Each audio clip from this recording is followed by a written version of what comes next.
talkSPORT and talkSPORT 2 regarding Liverpool's game. I don't know if you heard our chat about it earlier on. They're 2-0 down at PSG, who I think they're an exceptional team.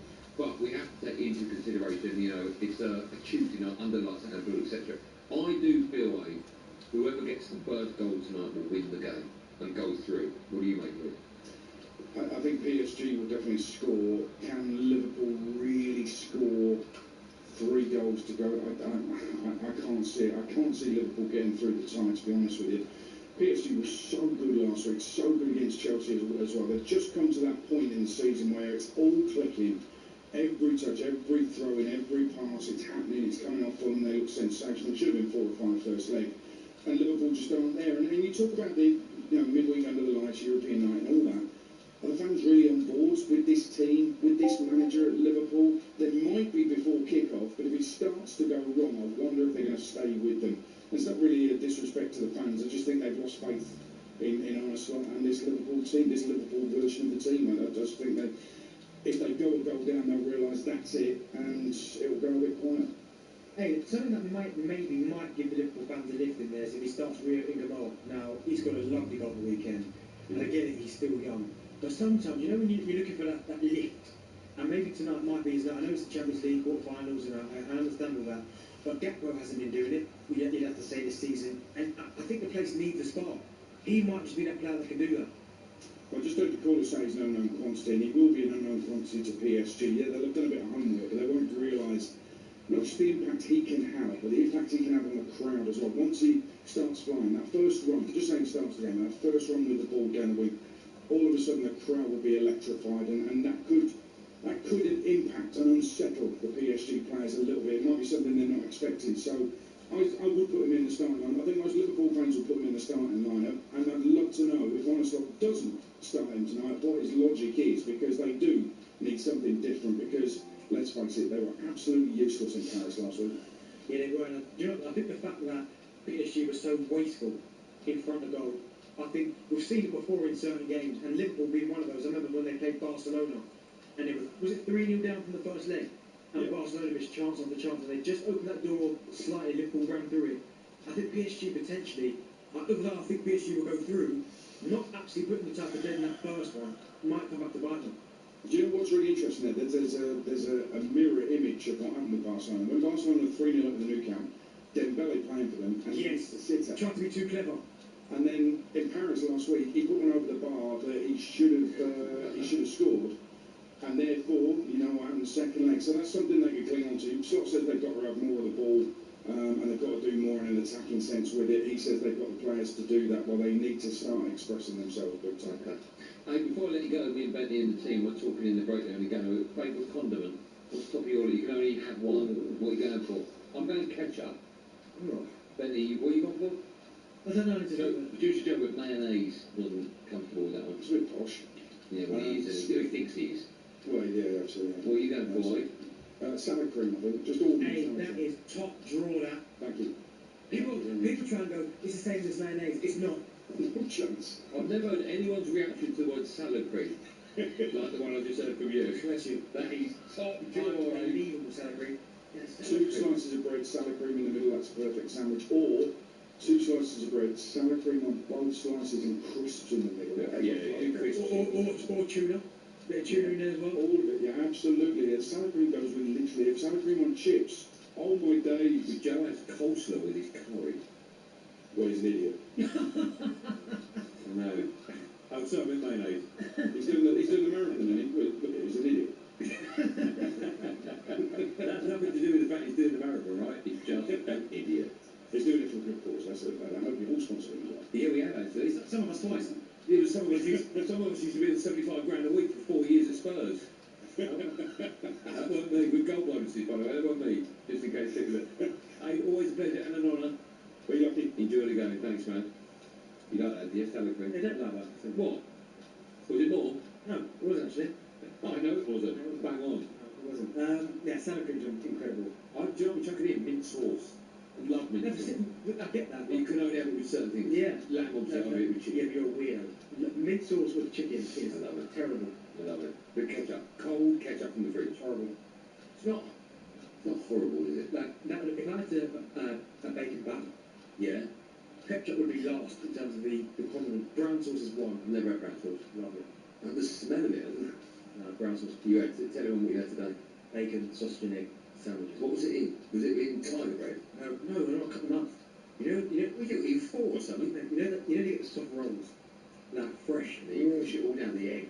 Oh, it trickles up the back. Beautiful, it was absolutely beautiful. I think one of mine would be salad cream or would be the regular sauce salad cream or choose one.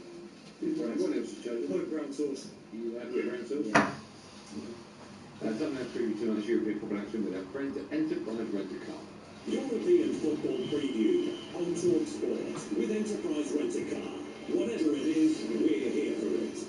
Yeah, friends. You got something with friends? I make rubbish, especially salad cream and chicken chow mein. Hold on, let me watch salad cream. And chicken chow mein. Oh no. You've never tried salad cream? I've tried. I said brown sauce I've never tried. Is that salad cream? Yeah, it's very similar though to. No, Yeah. no, it's not. What's the difference? The taste, Yeah, what, the texture. I reckon I could put both in front of you on something, and you wouldn't know the I difference. would know within half a second. Who's Arthur? Now, the mayonnaise is a bit thick, it doesn't really. Salad cream comes up nice. Tastes the same. It doesn't taste the same. Right, we'll try it tomorrow. The salad cream taste. Alright? That'd be interesting if you can only watch it. Right, time for everybody to clutch in at scores every week on Joe. We've got this to go to, right? It takes days. Where are you going to play this when I said time? Clutching at score on Champions League That's draft. the one, yeah. Everyone on Joe, I bet tonight have we picking 3 games from that week features pick the score. If we correctly pick the result of the game, we'll get 1 point. If we get the score man, we'll get 3. Throughout the season, we'll be telling how to score 2. Eventually have a winner. I've got to be honest, we care with this. I just think it's a fun game. Now, see, No, last. Joe, he's embarrassing. When we were drawing, he was all in. Now he's 4 points behind me again. I was in for it. Yeah. I'm just saying it's still relevant and we did. Oh, we didn't do that. Alright, last time would be a Cundy split for you last time. Picked 3 points up with 3 correct results. Meanwhile, I picked up just a point. All that means the scores are AJP was champion 22. DB and Betty getting help. Vivian and Cundy 26, 4 points. Right, I'm guessing we picked similar games. 3 this week. What have you picked? Tell me the teams you picked first without. Arsenal Sporting, Yeah, I've got that. Liverpool PSG, Yeah, I've got that. Atleti Barca. I've got the other one, Munich Real. So, what's your first one? So my first one is Arsenal Sporting. Okay, I'll do that as my first I've one. got 2-0 Arsenal. Have you? You can see. No. I've got 1-1. Okay, we thought we'd get so much movement in the first leg.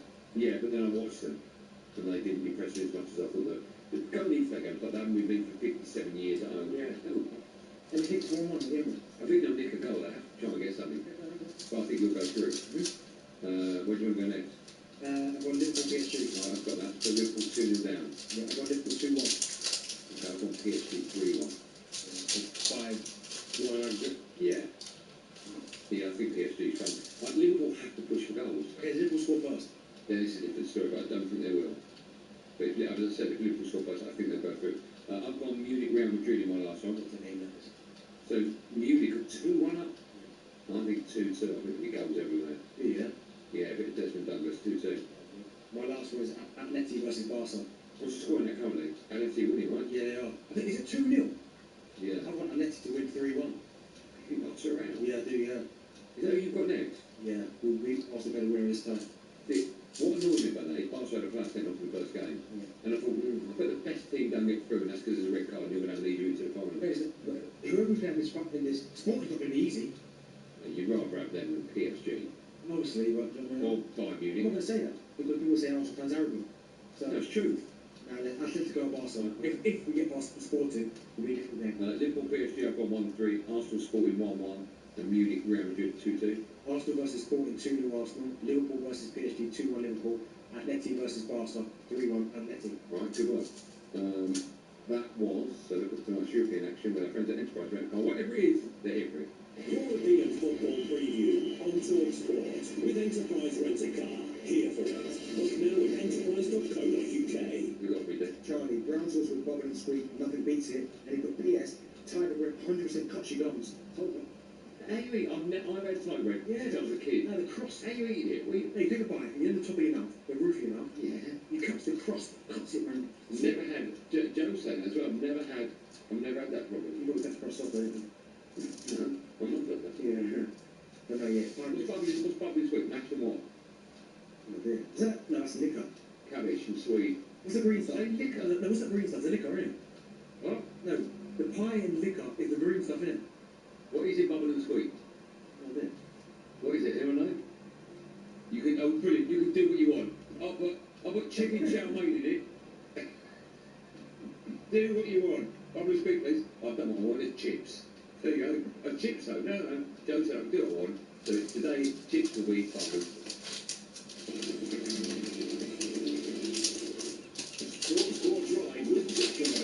Take your star from bottom of the table to back of the net with Giacomo. Get the knob. Get that Euro Millions feeling this Friday. 10 UK winners are guaranteed to be millionaires. That's 10 more reasons to dance. 10 more robots, 10 more limbos, 10 more salsas.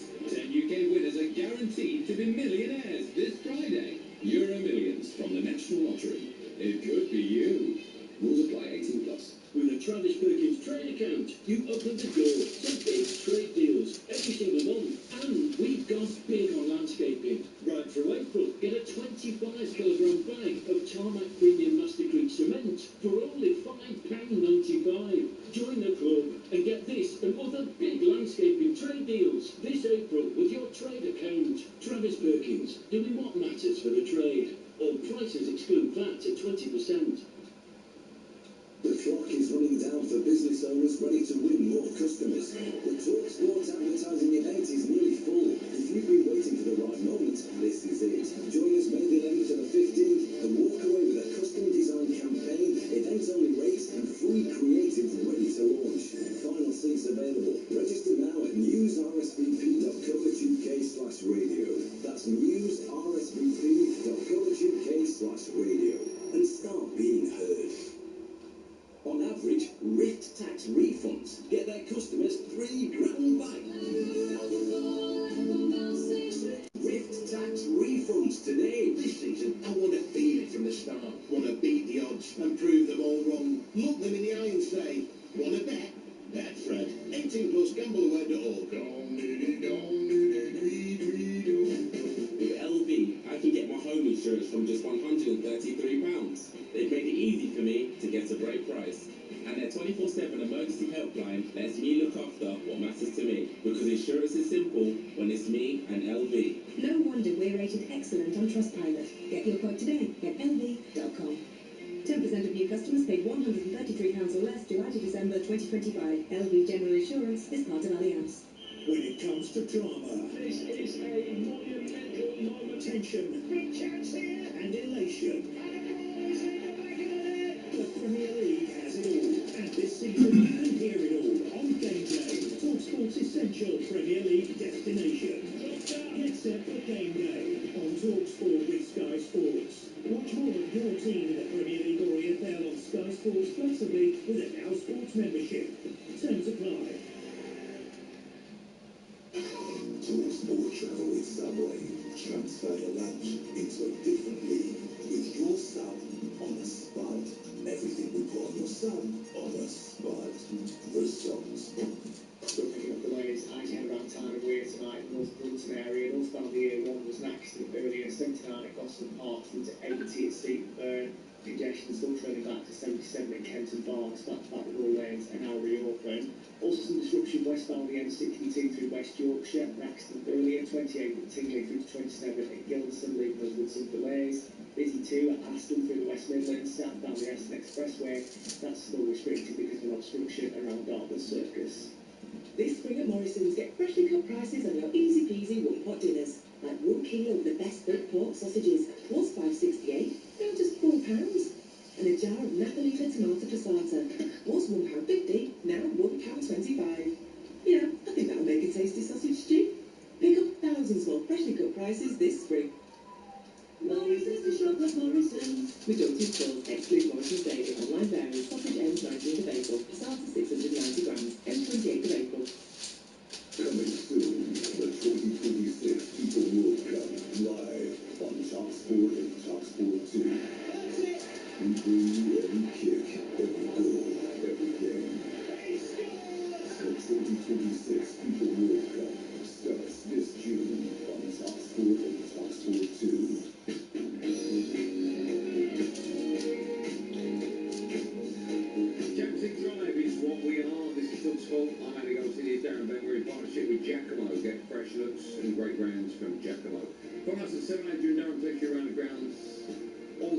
plenty going on. Physio night of European football and of course football, the EFL. Liverpool, they're looking to turn things around against PSG. Team news for that is in.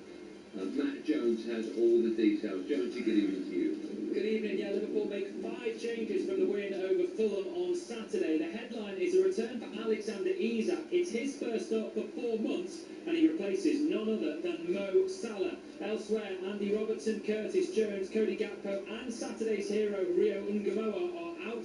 Milos Kerkez, Ryan Gravenberch, Alexis McAllister, and Hugo Ekitike coming in. So it's Marmadashvili, then a back four of Frimpong, Kanate, Van Dijk, and Kerkez. McAllister and Gravenberch join Szoboszlai in midfield, while it's Wirtz, Ekitike, and Isak up top. As for PSG, they're unchanged from the game in Paris, where of course they got that 2-0 win. No game for them at the weekend. Sapanov's in goal, then a back four of Hakimi, Marquinhos, Pacho, and Mendes. Zaire Emery, Vitinho, and João Neves make up the midfield, with Doué, Dembele, and Kvaratskhelia up top. It's Liverpool against PSG at Anfield.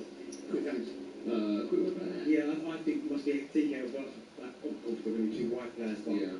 I think we'll be Ekitike from the right, Wirtz from the left. Yes, done on the bench. Thanks for that, Matt. Elsewhere, Atletico Madrid, they host Barcelona. Alex Cook has all the details ahead of that one. Crookie, good evening. Good evening, boys. Barcelona with it all to do after last week's 2-0 defeat in the Nou Camp. The visitors, without the suspended Pau Kavasi, who's sending off, really changed the course of that game. In comes Eric Garcia, deputising as centre-back, while Ferran Torres is preferred to Robert Lewandowski up top. Atleti rested 10 players for their weekend defeat at Sevilla. All the big hitters return, though. The home side go with Musso in goal, Molina, Longley, Lenormand and Ruggeri the back four. Simeone, Llorente, Koke and Lookman make up midfield, with Griezmann, Alvarez in attack for Barcelona. Joan Garcia is the goalkeeper. Koundé, Martin, Eric Garcia and Cancelo the back four. Pedri and Gavi in front of them. Yamal, Lopez and Olmo in behind Torres up front. There will be at least one Spanish side in the semi-finals, but will it be Atletico Madrid or Barcelona? That's Crookie in the Championship. Portsmouth, they host Ipswich. It's live over on talkSPORT 2. Ian Dance has all the team news ahead of that one. Dance, good evening. Evening to you, Andy. Darren, 4 changes for Portsmouth, who are 1 point above the relegation zone in the Championship. Shaughnessy, Segacic, Swift and Ali come into the side, so Schmidt in goal, Devlin, Paul, Shaughnessy and Williams at the back. Pack and Dazelle holding midfield, then Segacic, Swift and Ali behind Bishop in attack. No, Connor Chaplin can't play against his parent club. Ipswich, who made 5 changes from the win over Norwich. Kipre, Neil, McAteer, Nunez and Clark. I mean, Davis is missing. His wife has had a baby. Walton is the keeper. Furlong, O'Shea, Kipre and Greaves then the back four. Matasiwa and Neil holding. Then McAteer, Nunez and Clark behind Burst in attack. Underway at 8 o'clock, live on talkSPORT 2 at Fratton. Portsmouth against Ipswich Town. Thanks, Dan. Finally, Southampton host Blackburn. Simon Hill has team news ahead of that one. Simon, good evening. Good evening. Southampton, the full team in the Championship. 5 straight wins, part of a 17-game unbeaten run in all competitions. Tonight they take on a somewhat rejuvenated Blackburn Rovers, who are 5 unbeaten themselves. The Saints have made 5 changes. Out go Casper Yanda, Flynn Downs, Leo Sienta and Ross Stewart, and Finn Azaz, who took a knock in the last game. In come Cam Bragg, Shay Charles, Matsuki, Cameron Archer, and also Kyle Larry. They line up Perrins in goal, and it's Bree, Harwood Bellis, Stevens the captain, Manning, Charles, Bragg, Fellows, Matsuki, Archer and Larry. That's the Saints 11. Rovers make 5 changes as well, including a full debut for former Saints Nathan Redmond. Pickering, Gardner, Hickman, Montgomery and Jorgensen all return as well. They line up Toth in goal, Alabiosu, Atchison, McLaughlin the captain, Pickering, Ribeiro, Montgomery, Gardner, Hickman, Baraji, Redmond and Jorgensen. Big 6-pointer with ramifications for both ends of the Championship tonight. Southampton against Blackburn at St Mary's. Good work. Thank you for that reminder. Sports take calls on another busy night football from around about 10:15. Guess who's in the studio? Yeah, you know me. The person who no one cares about. Yeah, Bill. Hello. What have you done today? Loads of work. Honestly. What's the question? We've only got that minute and a half. What are we doing, Bill? Very quick guest intro. Yeah. Okay. Right. Good. If you want, you'll hear the beat start the song. Yeah, stop beating him up. I'll be I don't know, guest intro. You play a song, we've got a guest intro. Very much. It's actually, it's not guest intro, it's guest song. Yeah, I'll change for that. Yeah, okay. Andy, do you want to go first? I'm ready to go, Jack. TV first. Hey, G first. We go.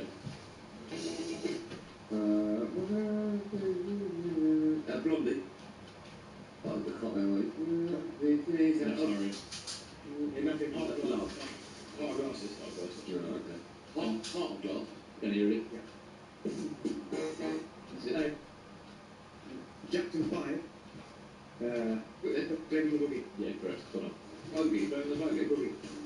Alright, 1-0. Oh, that's relevant. Round 2. Madonna. Spoke. Yeah, well done. Well done. Right, Jack, we get it. Oh, Jack, we get it. We're going off air in about 30 seconds. Then are you ready? Round 2. Dizzy Rascal picks up Look Sharp. It was good. Last round. Last round. Come on, let's go. Quick. Beatles. Hold your hand. Yeah, correct. Danny for the win, I think. Yeah, that did. Jay-Z, Beyonce. Right, everyone. Busy night football. We'll see you tomorrow at 4. Stay with talkSPORT. Be safe, everyone. Be safe. Crazy in love.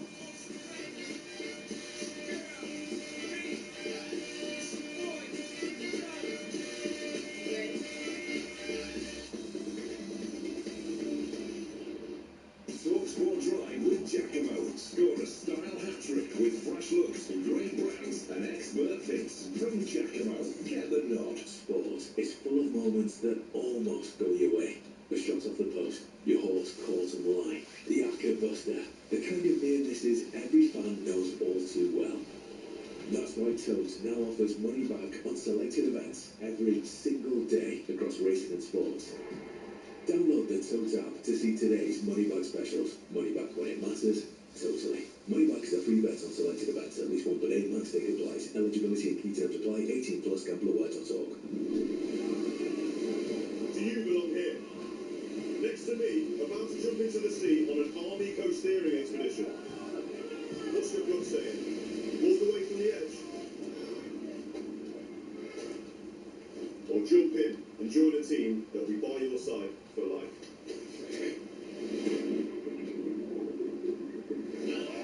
Still listening? You belong here. Army, recruiting now. Search Army jobs. Rotimi likes Pension B's modern approach to pensions. I think Pension B has brought pensions into the 21st century, firstly through the use of technology. Signing up to the app is super simple. Pension B makes me feel very confident about my finances and makes me feel like I have a plan when it comes to my retirement. At Pension B, we believe that when your pension is in a good place, you're in a good place. Download the app or go to pensionb.com and be pension confident. When investing, your capital is at risk. Sport. It's in your DNA. That's why at SpreadXPORT you get great offers and features to aid your sports betting, including £30 in free bets when you join and place a qualifying £10 fixed odds bet at minimum odds of 1 to 2.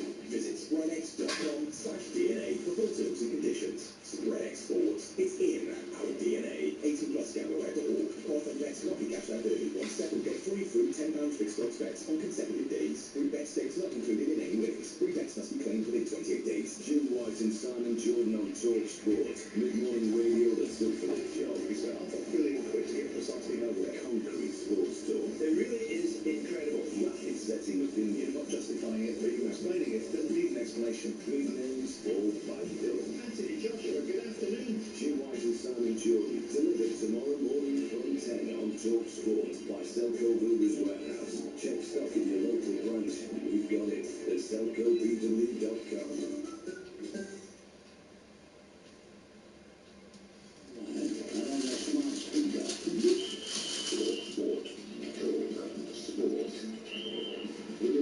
I'm Charlie Pritchard. Good evening. Andoni Areola will bring an end to what will be a 3-year tenure at Bournemouth this summer. Former Dortmund boss Marco Rose has emerged as the lead contender to replace Areola, which will understand Ipswich boss Kieran McKenna is another potential option. Now, Armstrong believes an early goal would change the momentum in tonight's Champions League quarter-final. After losing to the holders without having a shot on target in last week's game, Dominic Szoboszlai said he's ready to die to get the result. We're going to go all in. We're going to give all that from the minute after the minute. Hopefully 90, because it can be enough. But maybe if it was even more, 120, 125. So I'm ready to die on the pitch. Meanwhile, Mikel Arteta wants his side to bring pure fire to their quarter-final with Sporting tomorrow night. They head into the second leg at the Emirates with a 1-0 lead, but it hasn't been plain sailing as of late. Arteta said he's not worrying about falling short of a trophy this season. I'm on fire. That's it, nothing else. I'm dreaming so much. I've done so much, to be in this position because I know how this trophy was. I've done so much against anything that this is beauty. I just see beauty, opportunity, and yeah, I want to get it done And there are two games which could be pivotal at the either end of the championship this evening. A win for Southampton at home to Blackburn would take them up to 4th above Middlesbrough on goal difference. Second place Ipswich go to a Portsmouth side just a point outside the bottom three in our live and exclusive commentary game over on talkSPORT 2. talkSPORT News. Downing Street rejects the suggestion that the UK is underprepared for war, and the students appeared in court charged with murdering his housemate. talkSPORT weather with Quick Fix. With over 400 EV-ready centres across the UK, we're top of the league for electric car owners. Visit quickfit.com and book today. Well, decidedly weak outbreaks of rain and drizzle, heaviest in the north and west, this time windier. It will be a warmer night tonight. Kick off 10:89 and 10:53 from you made on your mobile for smart TV. Fabulous goal! Football's #1 weeknight superfast stadium safari. From the touchline to the terraces, the UK's essential kit-connected gridwork of goal match kick off. Around the ground, talkSPORT. This is one of those great football nights you only get on talkSPORT. Games everywhere. Wembley for European champions against World Cup winners. We've got Champions League and Championship, as well as League 1, League 2, Scotland and the National League. We're bringing you Liverpool and the Lionesses, PSG and Portsmouth. We're around the grounds with all the goals as they go in on kick-off on talkSPORT.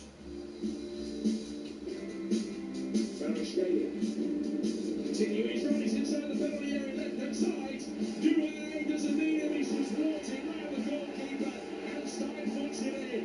Liverpool beaten at the Parc des Princes. Paris Saint-Germain 2, Liverpool 0. We've shown so many times this season in big games that we're able to get a great performance. There's a belief that we can do special things, but we also need to be very, very, very, very special to achieve that. Atleti have just gone 2-0 up, and it's Alexander's goal against Crystal Palace, turning the ball in. For them to know what they have to do in the home leg and then go and do it, I think is ideal for them.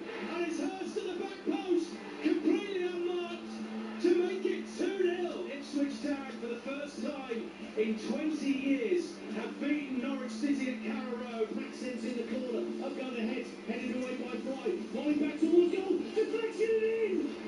Portsmouth have won it! Larin is through on goal here, can he get the shot away? Larin shoots, Larin scores, and as quick as a flash, Southampton out of nowhere have got a goal. Kenwell on the volley, what a goal! Blackburn take the lead, Kenny, from 12 yards to make England champions again. What's it just? Oh my goodness! What a penalty kick! You better believe it! Football is coming home again! Good evening, I'm Adrian Durham. This is kick-off, but it's like a Saturday show on a Tuesday. Football everywhere tonight. We might get a relegation confirmed. A side might put themselves on the brink of promotion. We'll see if Liverpool can pull off a great comeback and whether Barcelona do the same away to Atletico Madrid. The show comes from a proper noise bowl tonight as Portsmouth take on Ipswich, game impacting both ends of the championship. A game that's also live on talkSPORT 2. Just download the talkSPORT app. It's free, it's easy to use.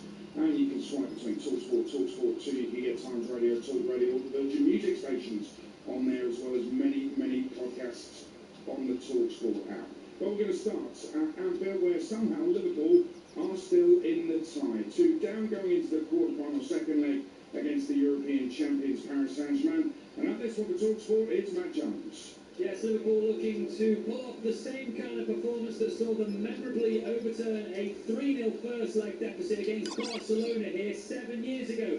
To do that, they need their strikers on song, but Arne Slot's picked a starting 11 that doesn't include Mo Salah, despite the Egyptian scoring at the weekend. He's one of 5 changes as Andy Robertson, Curtis Jones, Cody Gakpo and Saturday's hero Rio Ngamoa also drop out. They're replaced by Milos Kerkez, Ryan Gravenberch, Alexis McAllister, Hugo Ekitike and, for the first time in a starting lineup since December the 9th, Alexander Isak.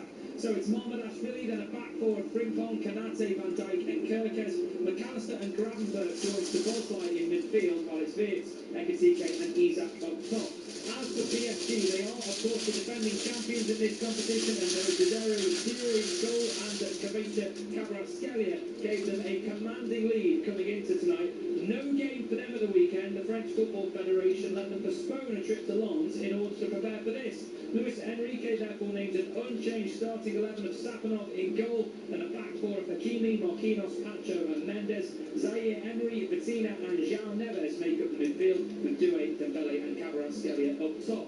Liverpool have a mountain to climb, but they've done it before, and if you're looking for an omen, 10 years ago today, they scored 3 times in the final 24 minutes to pull off a truly remarkable 4-3 victory over Borussia Dortmund in the Europa League. Can they do it again tonight? Liverpool against PSG from 8. Matt, thanks very much. We'll go back to Anfield in a moment to speak to the former Liverpool midfielder Charlie Adam, but it's been a great start for the Lionesses at Wembley. Angelina Kelly. It is England 1, Spain 0. A goal for Lauren Henry 4 minutes into this game. A corner came in from the left, Alex Greenwood looping it high into the box. Finds Alessia Russo, who tries to head it, but it hits her and she kind of knocks over it. Then falls to Lauren Henry, who wants it towards the goal into the back of the net. Alessia Mateo thinks that she keeps it out of the net, but she's stood on the goal line and kicks it away. The referee, Tess Olsen, doesn't actually give it, but the goal line technology does. The ball was over the line. It is England 1, Spain 0. Over the line, certainly, definitely. England leads Spain, European Champions League, World Champions by a goal to 0 at Wembley. Again, it kicked off at 7. Also kicked off at 7 for Northern Ireland's Wembley League. Malta 1-0 in Lurgan. Terry Halliday with the goal. And a game that's just finished the Women's World Cup qualifier. And Ireland have won 3-2 away to Poland. Katie McCabe among the goal scorers. So let's go back to Anfield. Charlie Adam is there for talkSPORT tonight. Are there any surprises for you in that team news, in that team lineup that Arne Slot has picked this evening, Charlie? If you take the initial reaction of a supporter, yes, because Mo Salah, everybody thinks he should play, but from a coaching point of view, I see, I'm not surprised. I think Mo Salah off the ball in the Champions League game tonight against PSG, who dominated the game last week. I think that's something that Arne Slot's very worried about, and that's why he's not playing. Fresh to come on. Sorry, you go. So I was just going to ask about Engamoa as well. I mean, the Salah one, I think, yeah, if you're kind of going on history if you pick him, so I do understand what you're saying there. Engamoa, I mean, he even described him as a bit of an unknown quantity, and, you know, he's got that electric pace and could frighten opponents if he goes on a run early on, get the crowd going as well. He's surprised he's not starting. The young kid that Engamoa's done extremely well, but, you know, there's you know, yeah, if you're going to put him in, you obviously have to trust him, which I think the manager does. But again, when you've got somebody like Isak, who's, you know, a big transfer fee in the summer, big game, you have to try and see where he's at in terms of physically as well, and maybe something that he wants to go with. I think it looks like that Ekitike and Isak possibly could play as a 2, and they go 4-2-2-2, and try and nullify that middle of the pitch, where I think Vitinha last week just controlled the whole game. I thought he was magnificent for them, and that'd be interesting to see what they do in there. So, no, I'm not surprised that Salah doesn't play. Engamoa a little bit, but again, still a young player. To play in this environment, to play in these Champions League games is a big ask, and he wants to give his opportunity to sort of more senior players. Charlie, I was in the Parc de France last week. Is it not just a reality that Paris Saint-Germain aren't going to go through unless they have a real off day and Liverpool are right on it? PSG are just too good for them, aren't they? Listen, last weekend I thought they were magnificent. They blew Liverpool apart, and I think Liverpool walking out of the Parc de France 2-0 would have been sort of delighted in the end with that result, because the performance they gave wasn't good enough. Change formation tonight with that back five from last week, going back to the normal back four, and but you can never rule this out. You can never rule Liverpool out at Anfield. We've seen it before. We've seen it over the years. An early goal in this game and it can ignite this crowd. But again, the other way. If PSG score, it's done, and that's where the knife edge is at the moment. If Liverpool could get this first goal, get this crowd with them, then it could be a brilliant night for Liverpool Football Club. Another thing is, Arne Slot was talking about he was asked how they're going to win it, and he talked about only having 25% of the ball in Paris last week, and he said we've got to get on the ball more, got to get the ball to our attacking threats, because they have got attacking threats, expensive and talented attacking threats, but against PSG, how can you expect to dominate the ball even at home? It's not in their nature to give up possession of the ball. No, it's not, but you have to be brave with it, and you have to trust the players that you've got. I think going back to that back four allows that to happen. Back five, it's very difficult to control that. So I expect Liverpool to, let's say, play with that sort of boxed in midfield with a bit of a four in there and try and dominate the middle of the pitch, because PSG dominated it last week, and we know in games, if you can get hold of that midfield, that gives you a great platform to build and then dominate the game. And PSG done that last week, but I expect Liverpool to come out of the blocks flying tonight. I think they've got to start well and be on that front foot and use that crowd, that energy from the Kop to really have a right go at PSG. Charlie, we'll speak with you a bit later. Liverpool against PSG, Paris, the European champions, 2-0 up from the first leg. But that first goal is absolutely crucial, no question. It's a similar story in the other side tonight. Barcelona haven't won the Champions League for over a decade. They face an early exit this evening, away to Atletico Madrid in the second leg. This one watched by talkSPORT's Alex Brooke. Yes, Barca beaten 2-0 last week. Only once in 38 previous attempts of a team overturned such a big home leg deficit to progress. Marcus Rashford scored the dramatic late penalty that night as Manchester United stunned PSG in Paris. He starts among the subs. So too does Robert Lewandowski, with Ferran Torres spearheading the Barcelona attack. Having scored 2 against Espanyol at the weekend. Gavi and Lopez also come in from the first leg. As for Atleti, well, they rested all 10 outfield starters as they were beaten by Sevilla. No surprise, all return this evening. Musso in goal, Molina, Longley, Lenormand and Ruggieri the back four, Simeone, Llorente, Koke and Lookman in midfield with Griezmann alongside Alvarez in attack. For Barcelona, it's Garcia in goal, Koundé, Martin, Eric Garcia and Cancelo the back four, Pedri and Gavi in front of them, Yamal, Lopez and Olmo in behind Torres up top. 3,500 Catalonians have made the trip to Madrid, more in hope than expectation, as Atletico host Barcelona. The show coming to you tonight from Fratton Park. Portsmouth taking on Ipswich for another championship game. Southampton up against Blackburn, and both games affect both ends of the table. Will be round the grounds in the EFL shortly. You're listening to Kick-Off on talkSPORT with Ladbrokes. 18 plus, gambleaware.org. Already a good start for England's women. They lead Spain by a goal to nil at Wembley. Kick-Off on talkSPORT with Ladbrokes. 18 plus, gambleaware.org. Team, kick off at 3, yeah? On my way. I've just picked up my new Nissan Townstar. It's packed with safety features, goalkeeper vibes. Showing off fans, are we? My Nissan Prima Star's got 8.6 cubic metres of space, so loading up the footy gear now. Thought this was a football chat. Try the all-new Nissan Interstar. Comes as a diesel or 100% electric with up to 285-mile range, like me up front. See ya!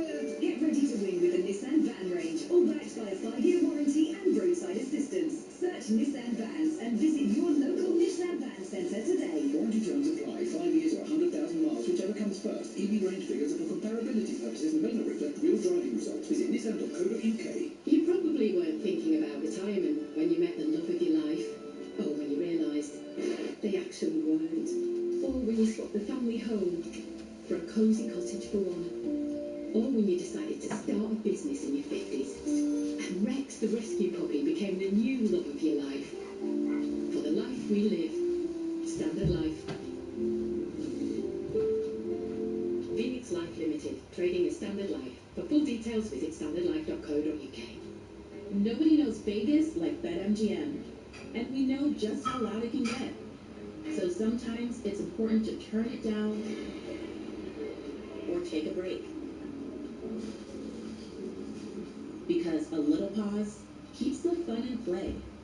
To find out more about BetMGM's safer gambling tools and how we can support you to keep your play safe, visit the safer gambling area of our app or website. BetMGM. 18 plus, please gamble responsibly. Co-op members now get prices matched to Aldi. Hold on, no way. Okay, and so Co-op members now get everyday essentials price matched to Aldi. So sign up and start saving. Co-op, owned by you, right by you. Wasn't expecting that. Co-op member prices matched versus comparable selected products at Aldi GB. Co-op membership required. Co-op group food stores only. See co-op.co.uk/Aldi price match. Right now, UNICEF is supporting millions of children around the world. Working with local partners, we're setting up solar-powered water systems for communities in Malawi, vaccine programs to help eradicate polio from Pakistan, and building climate-resilient schools in Mozambique. £10 a month could help create lasting change for children. Search UNICEF Donate or text Donate to 61145. Together, we can build a better world for every child. With LV, I can get my car insurance from just £299. Just the price I'm after right now. And if I'm hit by an uninsured driver, I won't lose my no-claim discount, because insurance is simple when it's me and LV. No wonder we're rated excellent on Trustpilot. £299 or less July to December 2025. Uninsured driver promise is non-fault accident only. For vehicle and driver details apply.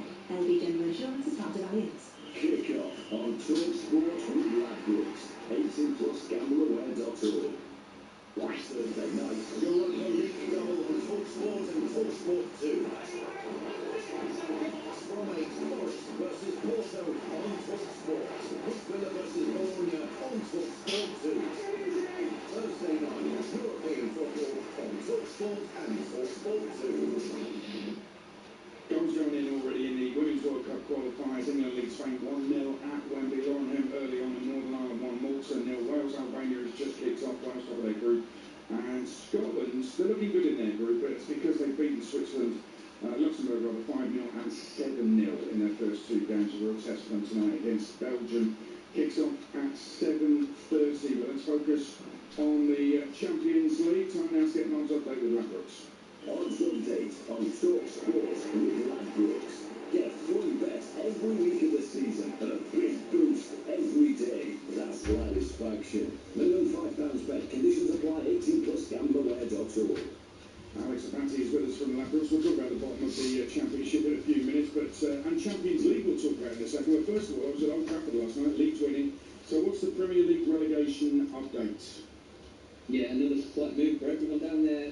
Spurs 11 to 10 now to go down, so favourites alongside Burnley and Wolves. West Ham 13 to 8 and Forest 5 to 1, Leeds 8 to 1. So Spurs short in the game. Great result for Leeds last night. 6 points clear now. Best goal difference just about down there, and 3 places above the relegation zone. Forest not yet quite out of this. They've Burnley next, so could pull clear this weekend. West Ham could be back in the bottom 3 by the time they play again. That's if Spurs can beat Brighton on Saturday. And that being said, you could have travelled around the moon and back 10 times since Spurs last won a game in the Premier League. And they win the 3 against Brighton, so not much reason to believe they'll finish the weekend outside of the relegation spot, Spurs. That's a real morale raiser for Spurs fans there. Liverpool against Paris Saint-Germain. We know Liverpool are 2 down in that first leg. Yeah, they are favourites to win tonight though. They're 13 to 10, so just over even money. PSG just shy at 2 to 1. Massive odds-on favourites of PSG to make the semis. 2-0 is a good lead for them to protect, but I looked at the highlights of that game again last week, and I mean PSG could have won 4 or 5-0 really. You just wonder whether those missed chances might come back to bite them, because 2-0 at Anfield could be nothing. You know, Liverpool have had some bigger leads in the past. Obviously, the first goal was key tonight. Liverpool are odds-on favourites to score first, 4 to 5. If they do that, we've got a game in our hands. If PSG score first, it's probably game over. 2 to 5 says both teams score, which tells you exactly how we see this game going. I'm looking forward to this one. I think they've got a bit of a mountain to climb against the current champions, but Benny will like the 4 to 1 on Liverpool to qualify on what will surely be another famous Anfield night if they pick up. Let's have a look at the bottom of the Championship. Close your ears. Leicester, obviously Wednesday down. Leicester on 41, Oxford on 44, Portsmouth 45, West Brom 46, Blackburn 48, Cheltenham 49. 2 of those played tonight. Blackburn at Southampton. I'm here at Fratton Park for Portsmouth against Ipswich. So either of those strugglers going to pick up points tonight? Yeah, I mean, look, Portsmouth have just beaten Middlesbrough and Blackburn are unbeaten in 5, so confidence pretty high for both at the moment, if you could say that, I guess. The double on both 18 to 1, 2 to 1 for Ipswich, Southampton both to win. You would think if Blackburn do win tonight, they'll probably be safe, but that being said, a win for Southampton probably secures them a playoff spot. Then you've got Portsmouth, Ipswich probably second, couple of games in hand. Should be a routine win for them. They're just shy of evens, which I think is a good price here, but bit of a free hit for Portsmouth. They're outside of the relegation spots, just about, and this is their game in hand, not expected to win. It is getting tense down there. I don't know what the West Ham fan is going to do with me tonight. I think I'm just going to lock myself in a dark room and sing the Lord of my Shepherd until about 10 o'clock. The double for me in the Championship tonight, though, Ipswich to win and Blackburn not to lose. Blackburn to win or draw. State Farm. Whatever you do, Alex, thank you very much. Let's have a look at the latest odds with Ladbrokes 18 plus gambleaware.org. Odds update on talkSPORT with Ladbrokes. Get a free bet every week of the season and a big boost every day. That's Ladisfaction. Minimum £5 bet. Conditions apply. 18 plus gambleaware.org. Joey Andrews for the second for Northern Ireland against Malta in Women's World Cup qualifying. Let's focus on the championship. Big wins for Portsmouth and Ipswich at the weekend. Both live on talkSPORT 2 those games, and they meet tonight, and it's live on talkSPORT 2, so alongside me here at Fratton Park, Kitchen commentator Ian Dancer. Yes, and I was up on Teesside on Saturday for talkSPORT 2 to see that Portsmouth last-minute smashing grab raid on Middlesbrough. Connor Chaplin with that stoppage time winner, but he can't play tonight against his parent club. So it's one of 4 changes John Mousinho makes from the weekend. Swift, Segacic, Ali and Shaughnessy coming. Dia, Caballero and Anderson, the other players that drop out for Portsmouth. So Nicholas Schmidt in goal, Terry Devlin, Regan Paul, Connor Shaughnessy and Jordan Williams in a back 4. Marlon Pack and Andre Dazelle holding. Dazelle, of course, an Ipswich Academy lad. Adrian Segacic, John Swift and Melenik Ali behind Colby Bishop in attack. As for Ipswich, 5 changes from the win against Norwich, their first in 20 years at Carrow Road on Saturday. Kidbray comes in for Davis, whose wife has just had a baby, so he's ineligible this evening. Neil, McAteer, Nunez and Clark also return. Taylor, Johnson, Mehmeti and Philogene drop out. So it's Christian Walton in goal. A back 4 of Darnell Furlong, Dara O'Shea, Cedric Kidbray and Jacob Greaves. Azul Matusiwa and Dan Neal are the holding midfielders, with Casey McAteer, Marcelinho Nunez and Jack Clark in behind George Hurst in attack. At an anticipatory Fratton Park, it is Portsmouth against Ipswich Town. Dan, thanks very much. We'll speak to Perry Groves, who's alongside me here at Fratton Park in just a second. But shortly before Will Still was sacked by Southampton in November, he said it wasn't going to be a quick fix. Well, Tom Derrickard has proved him completely wrong. Saints host Blackburn tonight in front of talkSPORT Simon Hill. Yeah, he sure has. 17 games unbeaten now in all competitions for Southampton. Their spot in the playoffs could be confirmed as early as this weekend.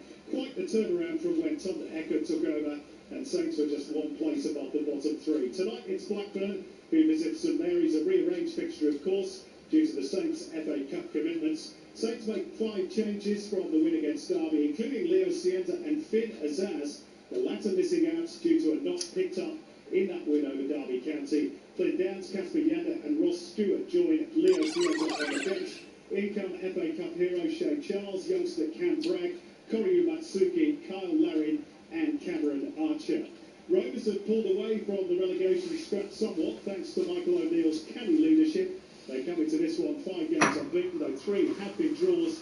They do have a lengthy injury list to contend with, and this of course the second of 3 games in just 6 days. So O'Neill makes 5 changes as well, including a full debut for former Saint Nathan Redmond, Harry Pickering, Taylor, Gardner Hickman, Christy Montgomery and Matthias Jorgensen all return. Ryan Hedges returns on the bench as well for the first time since February. No Tom Cantwell tonight, though Yuki Ohashi is also among the substitutes. Saints yet to lose a midweek game under Tom Eckert. Let's see if that continues tonight in pouring rain on the south coast. It's Southampton against Blackburn Rovers at St Mary's. Simon, thanks very much. Let's bring in Perry Groves. We all know he's a lover of the Arsenal Football Club, a title winner of the Arsenal. We've all given him a big cuddle. He's okay for the time being. You all right, mate? Okay? Everybody's got to calm down. Put me a little cup of tea, a bit of yoga, once I start. I've just seen you getting into your seat. You ain't doing yoga anytime soon. I've got handfuls like Jimmy Cranky. I think we'll to get here, trust me. Listen, talk about football. Quick one on Southampton, who they're without Vinazaz, and they've left Leo Sienta on the bench now. Normally, he's the kind of player who gets you out of your seat, but he didn't get out of his seat at Wrexham last week, and I was there to see Southampton win 5-1. So they're brilliant with him. They're probably just as good without him. As well, Saints are just really good, aren't they? Yeah, obviously Azaz not playing either. He's, I think he's the player with the most goal involvements in the last 2 seasons in the Championship, like 42 involvements. But when the players are coming in, Tom Fallon's coming on the right-hand side. Obviously, he gives you a little bit of creativity and a bit of craft coming in from there. And then you've got probably Archer playing over on the left-hand side. So it just shows how strong the Southampton squad is. But if you look at Tom Drecker, he's done unbelievable, honestly. Because you know you said about laughing about Wilson sitting like quick fix. His win rate skills win rate was 25% at Southampton. Tom Redknapp comes in, sort of calms everybody down, he knows what the players are about. I think he's kept it quite simple. I think he's instructions to the players. There's some managers that try and make it about them and try and make it too complicated. I think he's simplified it for Southampton. And what, they're 17 unbeaten, which is unbelievable in the Championship. You know how difficult it is in the Championship to get that, it's not consistency. That is unreal. And saw him play, obviously, Arsenal in the FA Cup, which I said the live notice at the half and half stuff. But he made a lot of chances. But Southampton go for games. They actually go for you. And even when they were 1-0 against Derby, they didn't break their stride. They kept their belief in themselves. And then the whole Ellis obviously gets them the winner. So that's Southampton going on along the south coast. Here at Fratton Park on talkSPORT 2, it's Portsmouth against Ipswich. I can't really make a case against Ipswich because they don't lose many games at all. They've dropped a couple of points with draws here and there, but they're looking efficient. They're getting penalties left, right and centre. But Pompey have hit a little bit of form and it might just be enough to get them out of it. They're keeping 11 players on the pitch as well, Ipswich. You're lucky, because Nunes obviously should have been sent off against Norwich. So a couple of big decisions went for it. But again, I was lucky enough to do it for talkSPORT. Defensively, Ipswich were trust me, it was, when we all want this beautiful game when you pass through the lines and, have pass and sequences, right? That was a proper, real bare knuckle local derby. There was tackles flying in, it got a bit edgy, and you can be entertained when the game is physical. And that's what we're going to get here tonight. I think Greaves is going to go play left back, Kipray's coming in at centre half, but O'Shea and Greaves for Ipswich were absolutely outstanding against Norwich. And you heard Kieran McKenna after the game, he tried to say it was all about that one game. And you think, that day off, Kieran, no, you know it's about momentum. They're 9 unbeaten. I saw Ipswich when they got their legs run off them against Wrexham away. They got beat 5-3. You looked at them and you thought, oh, is this going to be a little wobble? They've gone 9 unbeaten since then. As if Kieran McKenna said, by the way, you can't go out there and be big time Charlies. You've got to make sure that you match teams physically, and that's what they did against Norwich on Saturday. I fancy Ipswich to go up in the second spot, I take it. Who's going to take that? Who's going to take the 2 relegation spots? Do you think? Very quickly. I actually think Pompey will get themselves out of it. We talked about Blackburn, they're on a really good run. I think they'll get themselves out of it. So I think you're looking at Oxford, because I can't see them getting enough wins. And then you're going for... Could be West Brom points deduction, that might do for them or Leicester. Well, that'll take pressure off people, wouldn't it, West Brom? Points deduction. Which we think it might be next season. I said Leicester. Why are you scared to say Leicester? No, I'm not. I'll tell you why. Only because you look at it and your brain's telling you they've got good players, right? But then you see with your eye and you go, actually, no, they've got players that think they're too good for the Championship and they've got bad attitudes and they're doing the Luton. Leicester doing the Luton. They could have players like Harry Winks playing in League One and he could be on like £60,000-70,000 a week in League One. How crazy is that? You'll be one of them. Where's he going to go? Who's going to take him for that money? No, they're not. And when you think Lincoln have just been promoted from League One and none of their players are on more than £3,500 a week, that's what happens when you create a team and create the right atmosphere. And maybe Leicester could learn a lesson or two, but I think Leicester are definitely going to go. Listen, you two enjoy your commentary on talkSPORT 2. It's Pompey against Ipswich, affects both ends of the Championship table. Let's get back to Wembley, get the latest in that World Cup qualifier. Angelina Kelly. It's England 1, Spain 0, an excellent start for England with Lauren Hemp's goal in the 4th minute. She nearly made it 2 as Alessia Russo played her through down the right-hand channel. She just trotted to the edge of the box, passed it to Lucy Bronze, who backheeled it beautifully back to Hemp inside the box. She struck the ball well with some real power, but it pinged off the far post. She and Lauren James down both wings have looked so lively tonight. Olga Carmona and Ona Baye, Spain's fullbacks, they've got their work cut out. Spain have had their chances. It's been quite end-to-end. Claudia Pina just played a lovely ball to Esther Gonzalez, but her first touch wasn't great, and Hannah Hampton was there to make the save. It's England 1, Spain 0. Angelina, very quick one. Was Mary Earps booed before kick-off or not?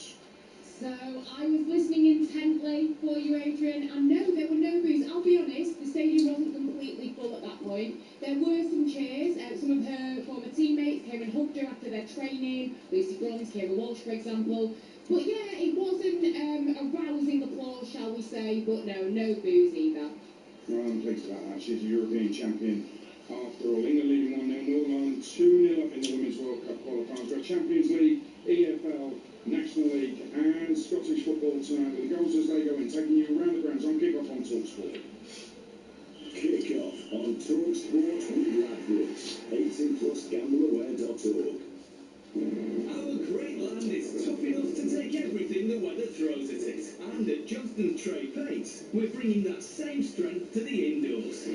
With our range of exceptionally durable, hard-wearing paints, including cleanable matte, tough against stains and easy to maintain. Ultra-last matte for an extra long-lasting finish. And AquaGuard water-based wood and metal paint resisting scuffs and wear.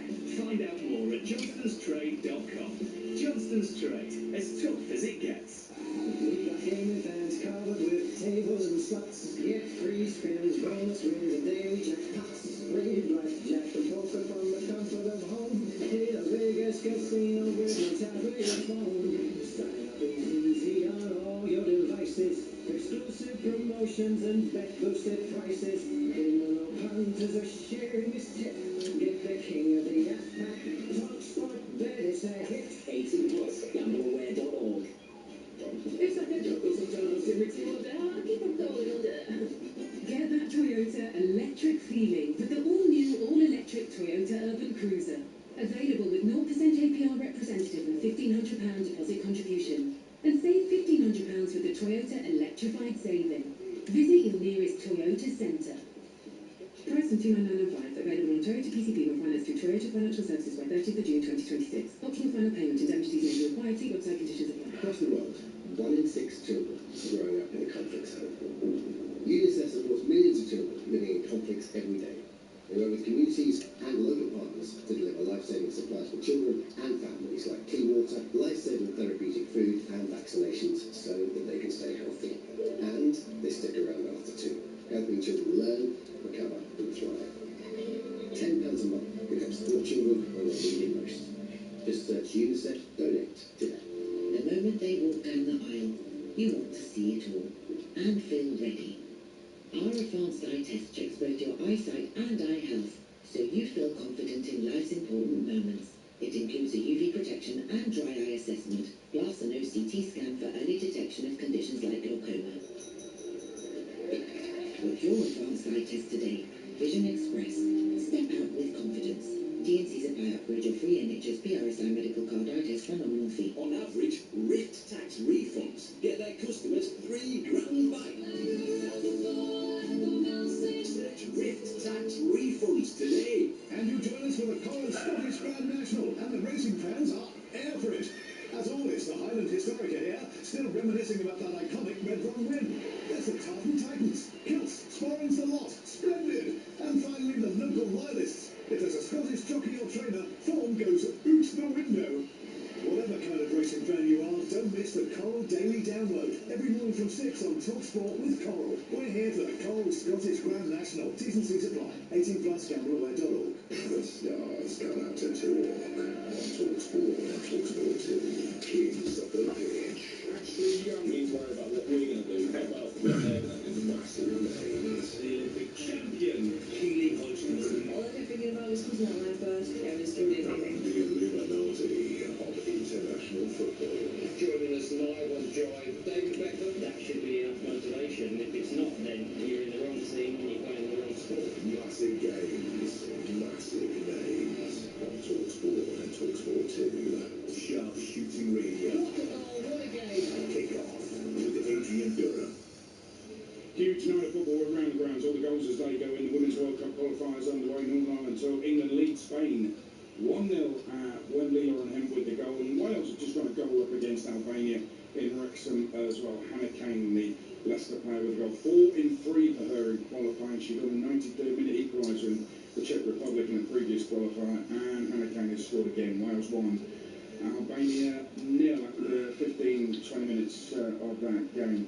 Time now to look at the latest football action with Ladbrokes. The big preview on talkSPORT with Ladbrokes.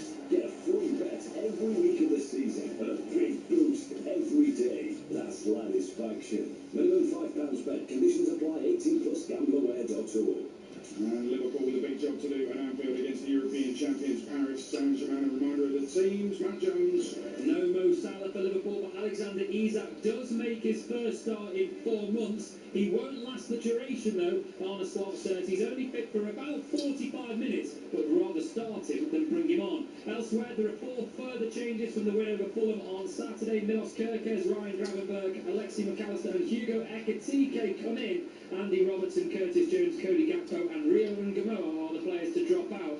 As for PSG, they're nicely rested after their league game of the weekend was postponed, so they name an unchanged side from the game in Paris. That means Liverpool once again have to work out how to handle that formidable front three of Doué, Dembele and Kvaratskhelia. It's Liverpool against PSG at Anfield. Liverpool 2 down. What an early goal would bring to Anfield. That gets underway at 8, and that's all thanks to Ladbrokes 18 plus gambleaware.org. The big preview on talkSPORT with Ladbrokes. Get a free bet every week of the season. A big boost every day. That's Satisfaction. Minimum £5 bet. Conditions apply. 18 plus gambleaware.org. Fran Park filling up. Teams are warming up. There's already some atmosphere in here tonight. Pompey taking on Ipswich. Up the road, it's Southampton against Blackburn. 2 championship games, both kicking off at 8 tonight. 7:45 elsewhere. Let's get into League One. Win tonight, and Cardiff are on the brink of promotion there at Huddersfield. So is talkSPORT. Mark Wilson. Yeah, it wouldn't mathematically guarantee promotion, but it will be only Stockport could deny and it's the return to the Championship, and even that would take a freak set of results. Huddersfield, their Fox took a hammer blow at the weekend, conceded twice in injury time to drop points there, 5 points off the top 6, and realistically need to win all 4 of their remaining games to have a chance at the playoffs. So plenty on the line here. Terry's made 3 changes from that draw with Wycombe, as Anik, Sorensen and Kasumu come in for Nichols, Gooch and May. Brian Barry Murphy sticks with the same 11 that produced a superb victory over promotion rivals Bolton at the weekend. It's all to play for at the Aki Stadium as Huddersfield take on Cardiff.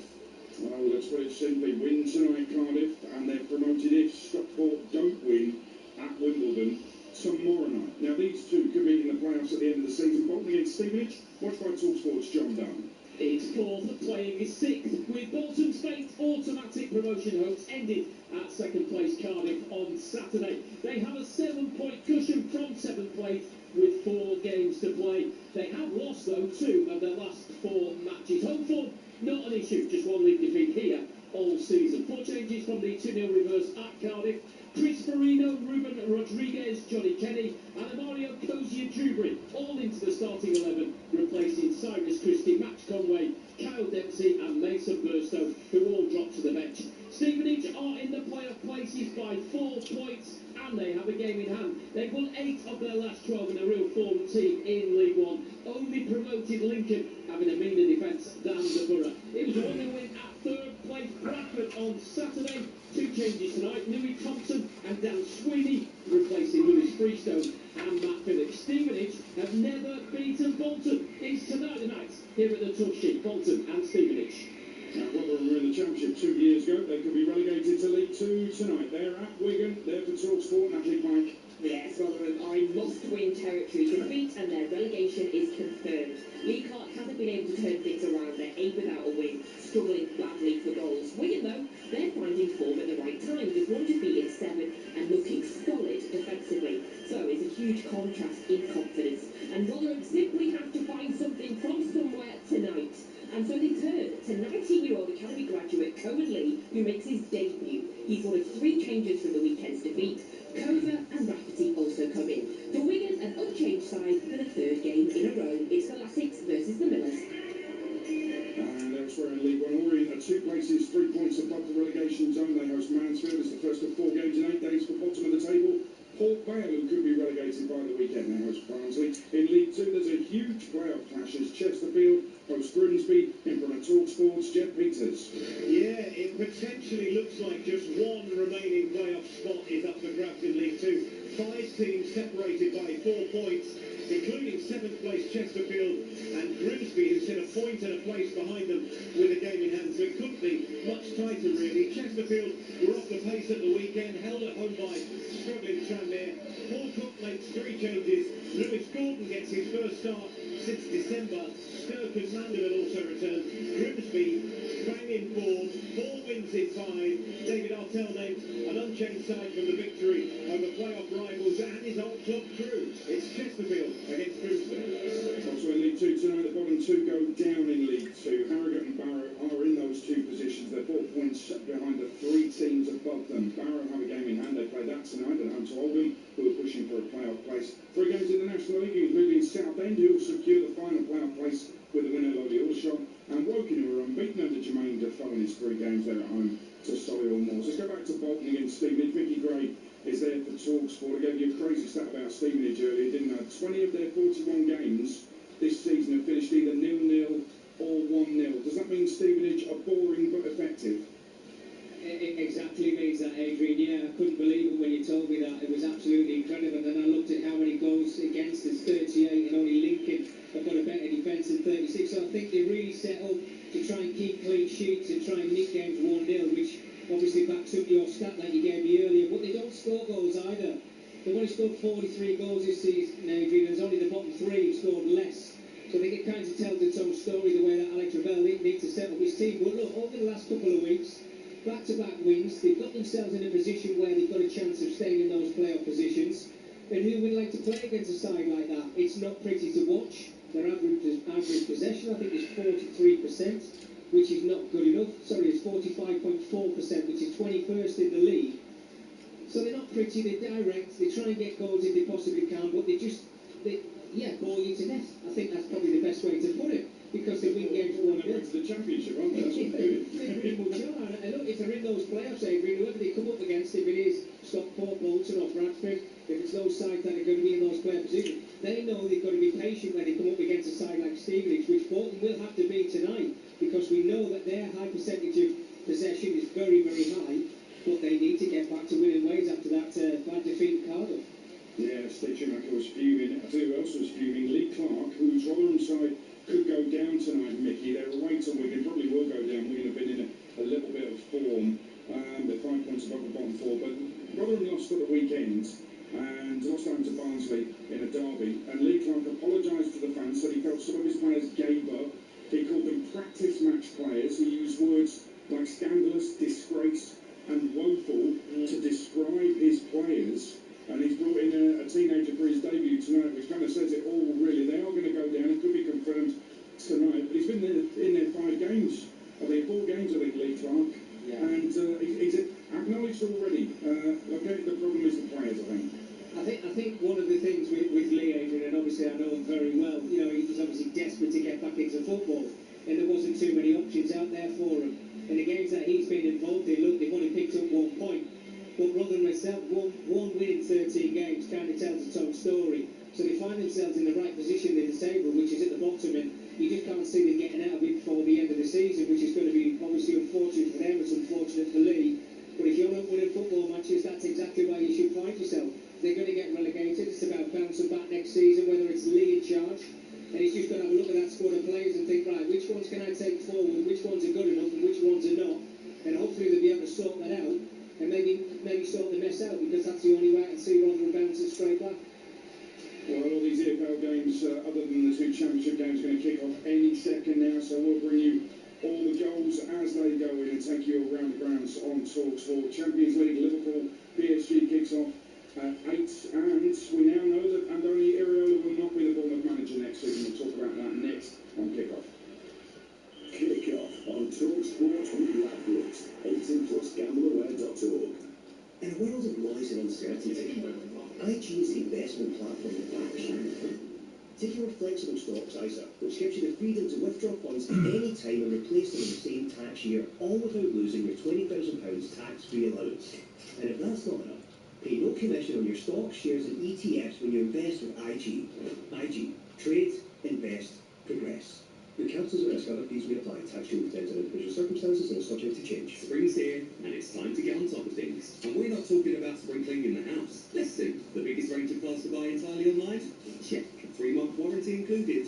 Sorted. And VAT-free servicing from £129.95 at over 100 locations. Absolutely cinched it. Everything you need, and not a feather duster in sight. To buy or service your car, search Cinch. Comparison against equivalent retailers. Visit cinch.co.uk/range claim. Terms and exclusions apply. Sport. It's in your DNA. That's why at SpreadXport you get great offers and features to aid your sports betting, including £30 in free bets when you join and place a qualifying £10 fixed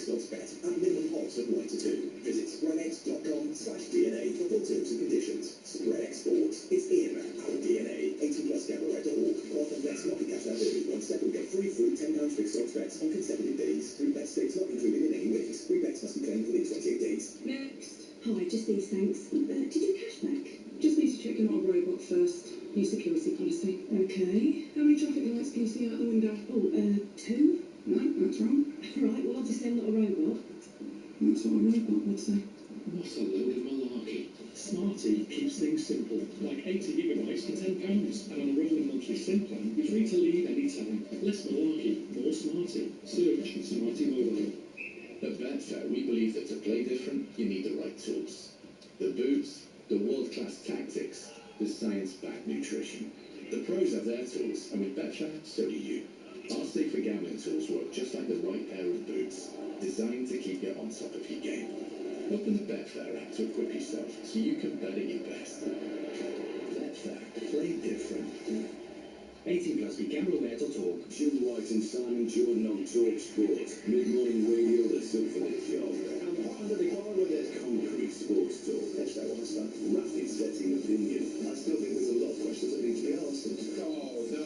Come on. Big names, all backed up. David Hoyt, John Hart, Ian Rush. Jim White and Simon Jordan. Delivered tomorrow morning from 10 on talkSPORT by Selco Builders Warehouse. Check out this month's real deals at selcobuilderme.com.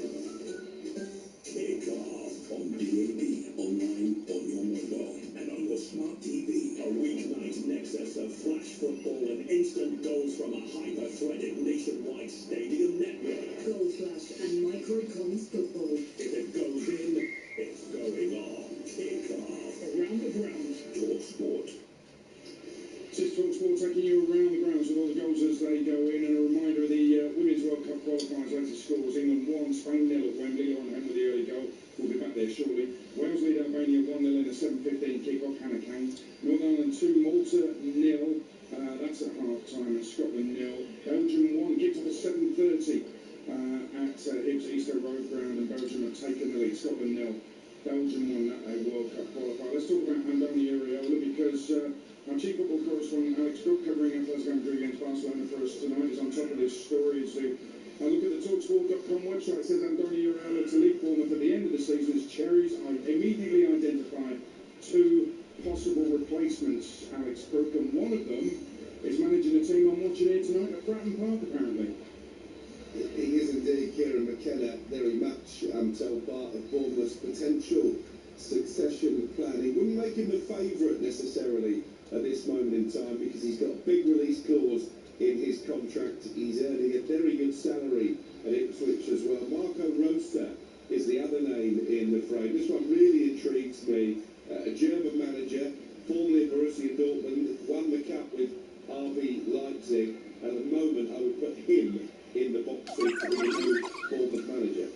Okay, what's happening to Iraola? Do we expect him to go back home? I was always told by sources close to Iraola that if he does leave Bournemouth, don't necessarily assume he will stay in the Premier League and join a club higher up the food chain. I think his dream destination has always been Athletic Club in his native Bilbao. He was a fan as a boy, he played for the club as well. But it does sound like Edin Terzic remains the favourite for that job. The other team mentioned to me soon after I found out Iraola had informed the club that he was leaving was Bayer Leverkusen. Now, I think we're going to see a managerial merry-go-round this summer, because Brighton's Fabian Hürzeler has also been linked with Leverkusen quite strongly in the German media. So I think we're going to be talking a lot about managerial departures. Who knows, we might even end up with pretty much a managerial transfer winner, because Oliver Glasner is leaving Crystal Palace, and thought he might be high on Leverkusen's wanted list as well. We still don't know what Marco Silva is going to do at Fulham when his contract comes to an end at the end of the season. Now Bournemouth looking for a new boss as well. Just quickly on Kieran McKenna at Ipswich, you say there's a hefty release clause. I'm not sure whether speculation should be revealed on air about how much people are paid, but from what I understand, and I don't know what you know, but his salary and the release clause are eye-watering. I believe. I think they would shock, the numbers would shock quite a few people.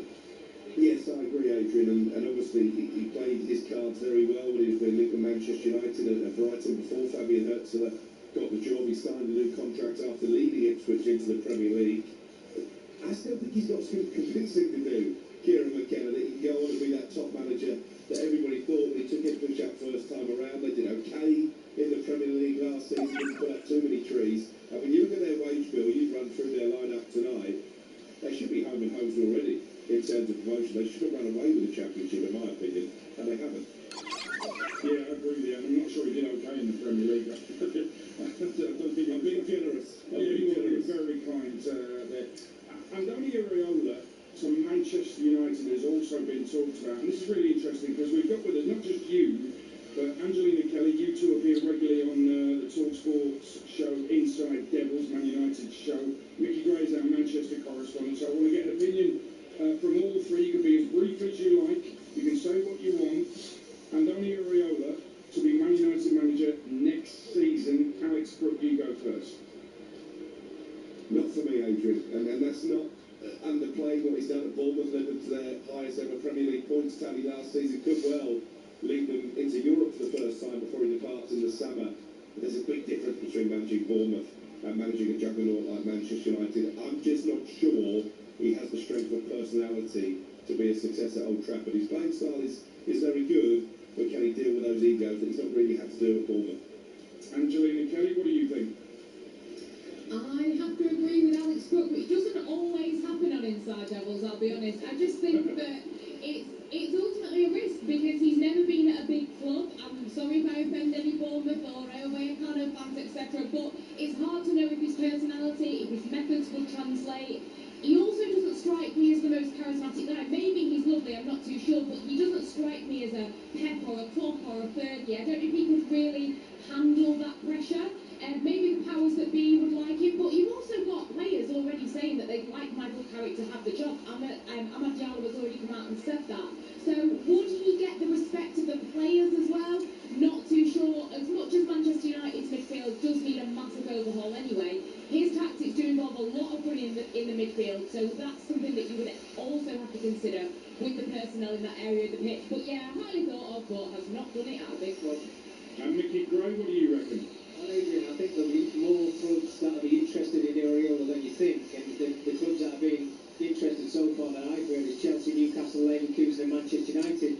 And I think one of the big reasons they will be interested is not just because of what he's done at Bournemouth, but the guy just likes to sign one-year contracts. I think there's a lot of owners of football clubs that look at that and think, well, look, if it doesn't go right, we're not giving a massive payoff, so we can actually change it around, albeit they want him to go into the club and be a success. But I think that's something that plays in his favour. And his style of football, I wouldn't say no to him at Manchester United. I don't think it's going to happen. I agree with the two guys. But what I would say is, it's interesting for a lot of clubs that he only signs one-year contract every single season.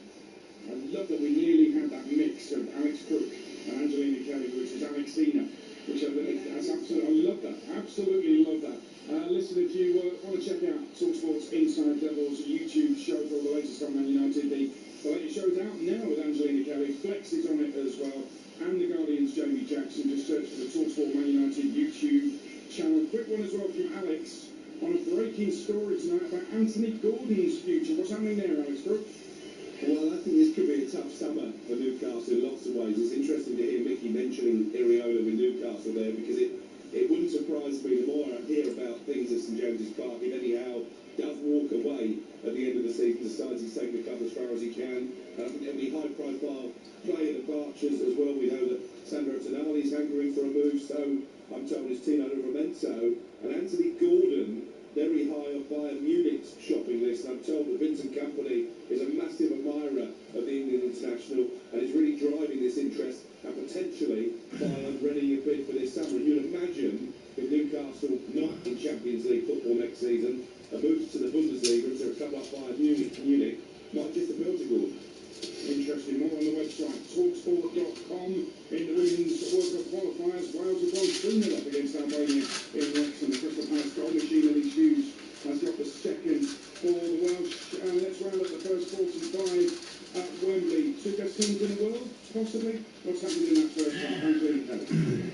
Yes, it's hard time. England 1, Spain 0. Serena Bigger will be happy with her side as they take the lead in this first half. Thanks for a goal from Lauren Hemp. 2 minutes and 34 seconds into the game, to be precise. The quickest goal scored by the Lionesses at Wembley, reportedly. A corner from Alex Greenwood came in from the left, looping high into the box. It found Alessia Russo, who seemed to stumble. She fell to the ground, but scooped the ball brilliantly with her foot to Hemp, who hooked it towards goal. Alexia Pateli, she tried to stop the ball from going over the line, but thanks to goal line technology, it stood. It was miles over the line, though. How the referee, Tess Olofsson, didn't give it in the first place, I will never know. But since the goal, England have had their periods of attack, with chances for Hemper Gane, Alessia Russo and Kira Walsh.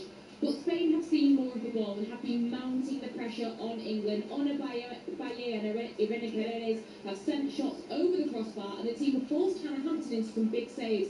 England have been good defensively, but it will be hard to keep this up for another 45 minutes at this level. It's half-time, England 1, Spain 0. And if you're impressed with Angelina's pronunciation of the Spanish name, she used to live in Spain. If anyone's aware of that. Let's go back to Anfield. We are getting ready for kick-off. Liverpool against Paris Saint-Germain. Liverpool with work to do. Charlie Adam, former Liverpool midfielder, is there. And we just heard, didn't we, that Arne Slot saying he's starting Isaac because he can't play much more than 45 minutes, and therefore if he doesn't know if it's going to be extra time or not, he kind of has to start him. There's a logic to that, isn't there? Yeah, absolutely. And again, that's the management. And as soon as we see that Salah's not on the starting lineup, everybody starts jumping to conclusion. There's a feeling for that.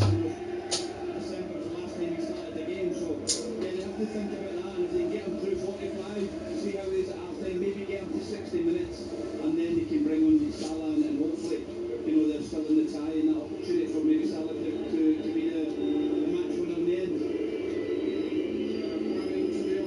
Arne Slot team down here at Bratton Park as well. Portsmouth against Ipswich is live over on talkSPORT 2, and we've got a goal in League One already for a 7:45 kick-off. It's at Bolton, Mickey Brown, John Dunn. 13 minutes gone, Bolton 1, Stevenage 0, and Mario Cozier-Dewberry with the goal. A cracker from 25 yards out, left-footed into the bottom left corner as we look. But credit goes to Tom Parsons, the referee. There was a foul in the build-up on Jordan Osei-Tutu as he brought the ball in from the right. It rolled through to Cozier-Dewberry, lovely trip between the legs of a Stevenage player. Referee wave play on him.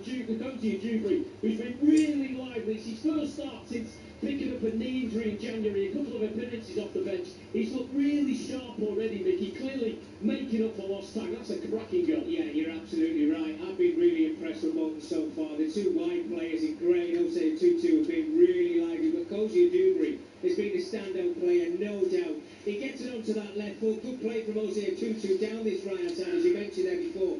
But when he plays it into Cozier-Dewberry, it's just a head down. It's kind of scuffed a little bit. It bobbles into the ground, the shot, but it finds its way into the back of the net. But they look both lively, Bolton. They really do. I've been impressed so far. That was a wonderful goal. Bolton are fourth before tonight, 7 points clear of seventh. They look like they've sealed their playoff place. Stevenage need the points. They're sixth. Before tonight, they had a 4-point gap with a game in hand on seventh. Harvey White let fly from 25 yards to Stevenage. That was a millimetre wide. But it's Bolton that lead. Bolton 1, Stevenage 0.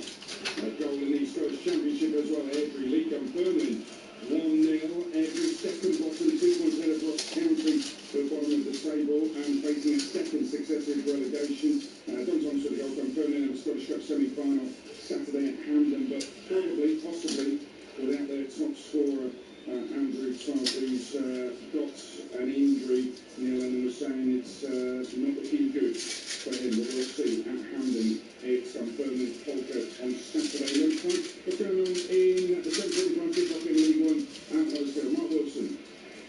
It's Huddersfield 0, Cardiff 0. On opening 14 minutes of that here, Huddersfield had the ball in the back of the inside 2 minutes. Farley Mumba produced a great finish, but he was quite narrow offside as the ball was played just over the top. And then Kasumu denied by a great tackle from Will Fish, stopped him getting in on goal. A 10-long throw was passed in there. Marcus Harness, he got a double here at the weekend. Hits a shot from the edge of the box, smashed off the crossbar and away to safety. We're just in Lassie Sorensen, Huddersfield right back, putting a lovely cross. Centre forward Bojan Radalovic, 6 yards out. He's planted the header just to the side of Nathan Trost. Somehow gets a hand up. Not only does keep out of the net, but get it away to safety. At the other end, Ollie Tanner's had a couple of chances on the break. Once got into the area and just missed control with an empty shot. And then had a shot that just went just over the top. We said two teams plenty to play for tonight, and have both come and had a right good goal in it. 15 gone here. Not had a goal yet, but I'm sure we're going to get some. It's Huddersfield 0, Cardiff 0. Just kicked off here at Fratton as well. Pompey 0, Ipswich 0 is live on talkSPORT 2. Goal at Wigan for Natalie Pike. It's Wigan Athletic and Warner, Rotherham United 0. 16 minutes gone. Jason Kerr with his second of the season. A lovely head from close range. Then he powers past Khan. This could be a huge moment in Rotherham's season. As it stands, they will go down. It's Wigan 1, Rotherham 0. Yeah, Rotherham down if they lose tonight, and they are losing. losing a draw, and they're effectively relegated because of the goal difference. And 2 seasons ago, just 2 seasons ago, they scored 5 on the final. The goalkeeper, Peter's goalkeeper, up the speed from Portsmouth, and put the full quick press on. Keeper works it back to the Ipswich keeper, Christian Morton, who drives it first time downfield, left-footed. Flick on from George Hurst. Bit lax from Jordan Williams, and that allows Ipswich to come away with the ball, but brilliant challenge on Casey McAteer. Goes out for an Ipswich throw on this left-hand side, just beneath our... Wigan Athletic. Let's get into League 2. What's happening at Chesterfield? Jeff Peters. It's Chesterfield 0, Grimsby 0. Huge game in the race for the playoffs, potentially the last playoff spot. Chesterfield points ahead of Grimsby. They're Chesterfield 7th, Grimsby 8th. Grimsby started brightly, but Chesterfield actually had the best chance of the game. Dogger it into Lewis Gordon down the left-hand side, raced to the edge of the penalty area, pulled it back, and then 12 yards out, Tom Naylor, who got his 8th goal of the season at the weekend against Tranmere. He hooked it high over the bar, left-footed. Good atmosphere, good bright start. It's Chesterfield 0, Grimsby 0. Now let's quickly head back to Anfield. I don't think they've kicked off just yet, but Matt Jones, talk to me about the atmosphere and any optimism from the Liverpool fans. Yeah, just about to get underway here. We've just had a minute's silence because tomorrow marks the 37th anniversary of the Hillsborough disaster, and there was a mosaic held up on the Kop with the 2 Liverpool flames either side and 97 written in the middle. We have now just got underway, but the atmosphere leading up to kick-off has been absolutely bouncing. The PSG fans have been making themselves heard, and there was a wonderful, rousing rendition of You'll Never Walk Alone before the teams came out as well. And it's the kind of night Anfield has been famous for year after year, and they're going to need something like that if they are going to get over the line tonight. But as I say, we are just about underway, and Liverpool hoping for a minor miracle. Liverpool 0, PSG 0. Brilliant touch with the goals as they go in tonight. There's another one in League 2, Cheltenham 0, Gillingham 1. Ronan Hale has scored for Gareth Ainsworth's side after just 18 minutes. Gillingham 3 unbeaten. That's a little run coming after they lost 5 in a row. But let's just pay a little bit of a tribute to Cheltenham's manager, Steve Cottrell. When he was reappointed on the 30th of September, Cheltenham had lost 8 of their first 10 games. They were bottom of League 2. They'd just been humiliated 7-1 at Grimsby Town. He's got a 36% win rate. They are safe. They guaranteed their safety with a 4-0 win away at Walsall on Saturday. Very, very impressive from him. Liverpool's just got underway. Goals at the moment. They're 2 down from the first leg. That in the Champions League quarter-final. And in the Championship, no goals as yet. Here at Fratton, it's Portsmouth 0, Ipswich 0. It's live on talkSPORT 2. And just up the coast, it is Southampton 0, Blackburn 0. It's kick-off on talkSPORT. Kick-off on talkSPORT with Ladbrokes. 18+ gambleaware.org. Co-op members now get prices matched to Aldi. Hold on, no way. Okay then, so co-op members now get everyday essentials price matched to Aldi. So sign up and start saving. Co-op, owned by you, right by you. Wasn't expecting that. Co-op member prices matched versus comparable selected products at Aldi GB. Co-op membership required. Co-op Group Food Stores only. See co-op.co.uk/Aldi price match. You probably weren't thinking about retirement when you met the love of your life, or when you realised they actually weren't, or when you swapped the family home for a cosy cottage for one, or when you decided to start a business in your 50s. And Rex, the rescue puppy, became the new love of your life. For the life we live. Standard Life. Phoenix Life Limited. Trading as Standard Life. For full details, visit standardlife.co.uk. Markets on all of the action. Zackers and odds, whatever your passion. Build your own bet on the small local derby. And there's live in-play betting if you're late to the party. Sign up is easy on all your devices. Exclusive promotions and bet-boosted prices. Punters are sharing this tip. Get the king of the app pack. talkSPORT bet is a hit. 18+, gambleaware.org. To whoever finds this letter, my car broke down. There was nothing nearby. And I've already eaten my meal sandwich. Please tell my wife that I love her and that she was right. This jacket isn't waterproof. Signed, Dan S. Oh, actually, scrap that. Green Post just arrived. Blimey, less than an hour. Local rescue, nationwide. Nothing beats near. Green flag. On average, we get to breakdowns in under an hour. This isn't the sound of someone having a shower. It's the sound of a plumber with no worries.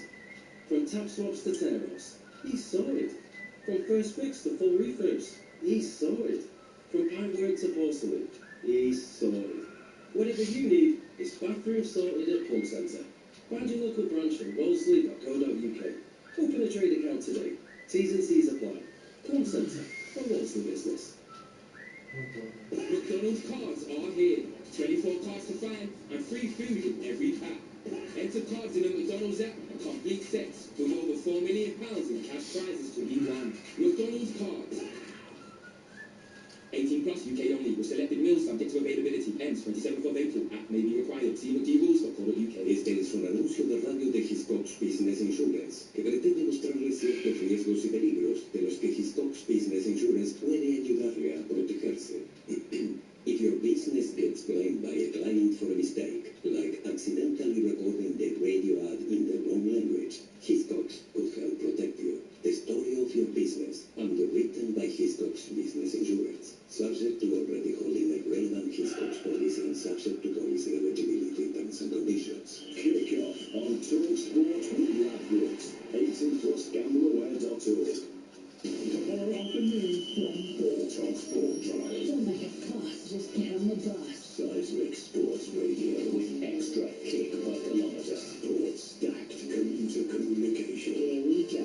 King of the road for drive time radio. Tomorrow afternoon from talkSPORT Drive. You're listening to Kick Off on talkSPORT with Ladbrokes 18 plus gambleaware.org, and Diego Simeone, I'm sure, said to his players as they went out, don't do anything stupid. Here's talkSPORT's Alex Crook. Atletico Madrid 0, Barcelona 1. The visitors have started this game like an absolute steam train. The 18-year-old Lamine Yamal could have scored after only 34 seconds, denied by a brilliant save by Musso down to his right. Yamal did score after just 4 minutes. It's a heck of a mistake from Kenneth Longley. He was dispossessed by Ferran Torres on the edge of the Atleti penalty area. Torres fed the ball through perfectly for Yamal, and he finished first time into the bottom corner beyond the advancing Musso. Mission impossible, but it's not looking quite so impossible now, is it? Barca 2 down from the first leg, but they lead here inside 4 minutes. Atletico Madrid 0, Barcelona 1, 2-1 to Diego Simeone's side on aggregate. Yeah, you cannot rule Barca out after that early goal. Stupid from Atleti. Half-time in the Women's World Cup qualifiers, Wales 2, Albania 0. Kane and Hughes with the goals. Let's go to the early Champions League tie tonight at Anfield, early stages. What's been happening? Charlie Adam and Matt Jones. 6.5 minutes gone. It's still Liverpool 0, PSG 0. PSG have certainly started on the front foot, and Doué caught Kirkes off guard with just a few moments on the clock when he broke the right-hand side, although that move eventually amounted to nothing, and Liverpool have actually had the first shot of the game. A corner coming in from their right-hand side. It was met by Alexander Isak. His header, though, didn't really have the power to truly trouble Safanov in goal, and it was a fairly comfortable save. And Charlie Adam, there was another moment just before then when Liverpool had the ball down their right-hand side. It was Ekitike who was on it. Szoboszlai was in acres of space in the middle, and he decided to try and vent him outside of the move ball to the back post and went wrong. Just wonder if he could have released Szoboszlai, because we've seen him score from that kind of range before. Yeah, again, it's just getting obviously it's been a little bit deeper tonight. McAllister's actually joined Isak, so it's a little bit of a 4-4-2 press, and Szoboszlai's playing alongside Gravenberch, but every time Marquinhos has got the ball, his first idea and thought is just get it in by old school, League 2, put it in behind and make them defend, and that's why actually Kirkes gets caught from doing, just by that long ball of Marquinhos. But Liverpool started okay, they've started it positive, and now PSG now starting to get a little bit of rhythm, trying to get on the ball and make things happen. Just talk to me about the atmosphere as well. We can hear the PSG fans making some noise at the moment, and right behind the goal that they're defending in this first half, there's a giant French flag that is flying as well. The Liverpool fans have certainly been making plenty of noise too. Yeah, they have to, and they want to back the team, and they want to support the team, but again, I always love when you come European nights, the away teams always bring the PSG big club, they bring good support, bring the atmosphere, and I'm really hoping that Liverpool can get control of the game if they can, but this is a very good PSG PSG team with some top players. Certainly is. Those PSG fans, by the way, they haven't quite sold out their away end of the Anfield Road. There's a good few hundred seats empty, and maybe that'll have an impact in terms of the amount of noise that they can make as well. But at the moment, it's Liverpool 0, PSG 0. And remember last week those tifos that the PSG fans had a part of their pranks, tifos as they were unfurled about PSG becoming a beast and tearing Liverpool apart. They did in everything but the scoreline, 2-0. First goal going to be crucial as Liverpool 0, PSG 0. Barcelona 1-0 up away to Atletico Madrid, 2-1 on aggregate to the Madrid side. Got a goal in League One at Huddersfield. talkSPORT's Mark Wilson.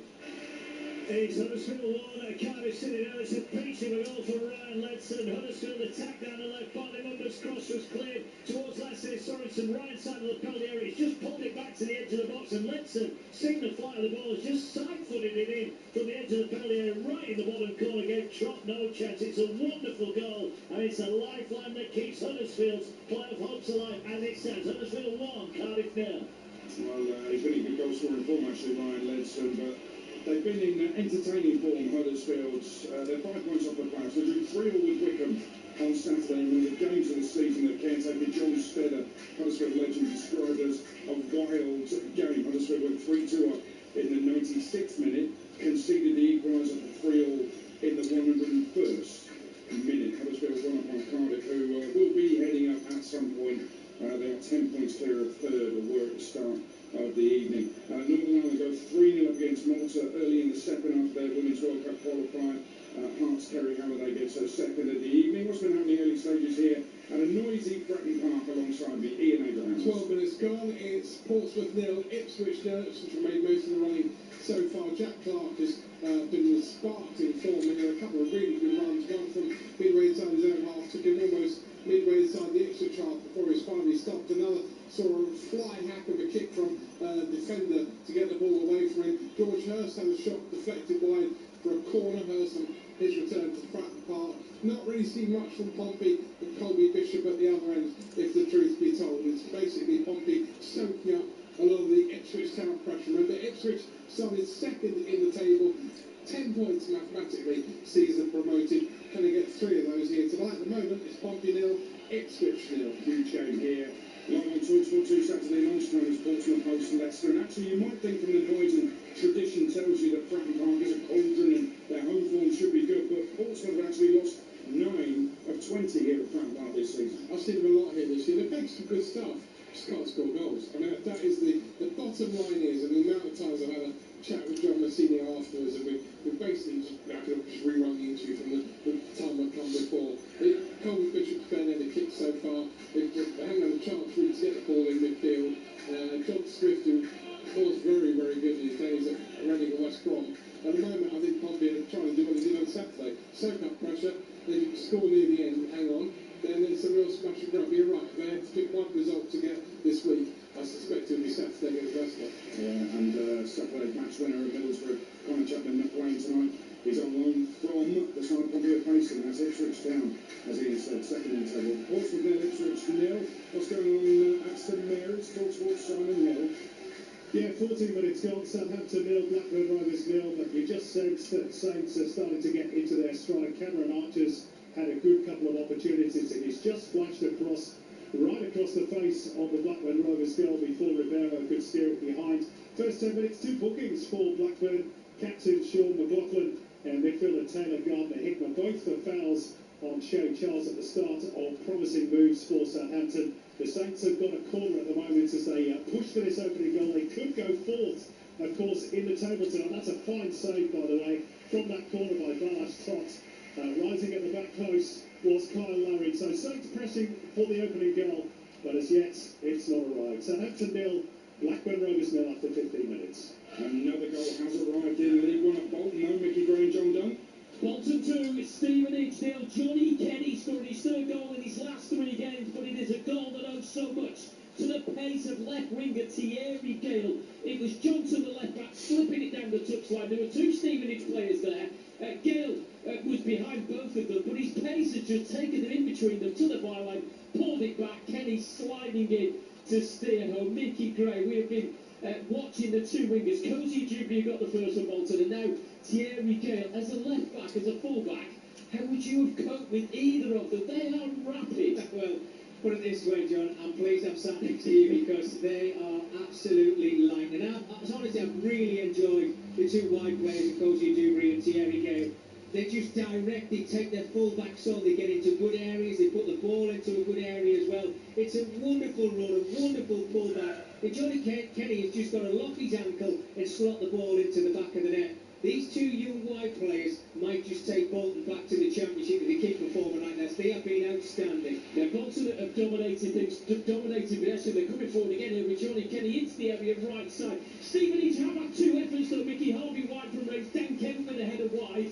We talked about Stevenage and their mean defence. Only Lincoln have conceded less than Lincoln. But only the bottom three have scored less goals than Stevenage, and that's going to be the battle tonight. They're 4 points inside the playoffs, but their need is more than Bolton as things stand. Well, I was just having a look at their fixtures. They've not scored 2 goals in a game since back in February when they got 2 goals against Stockport County, and that was a long, long time ago. And when you look at how many goals they have got this season, it's going to be a real uphill battle because Bolton are up for it tonight. They've got the bit between the teeth, if you like. They want to win this football match, and you can see the intent straight away, the way they started the game, the approach. They've been brilliant down both flanks. I'll say a 2-2 down the right hand side as well as having a wonderful game, and they are really dominating. As things stand, Bolton 10 points inside the playoffs. Bolton 2, Stevenage 0.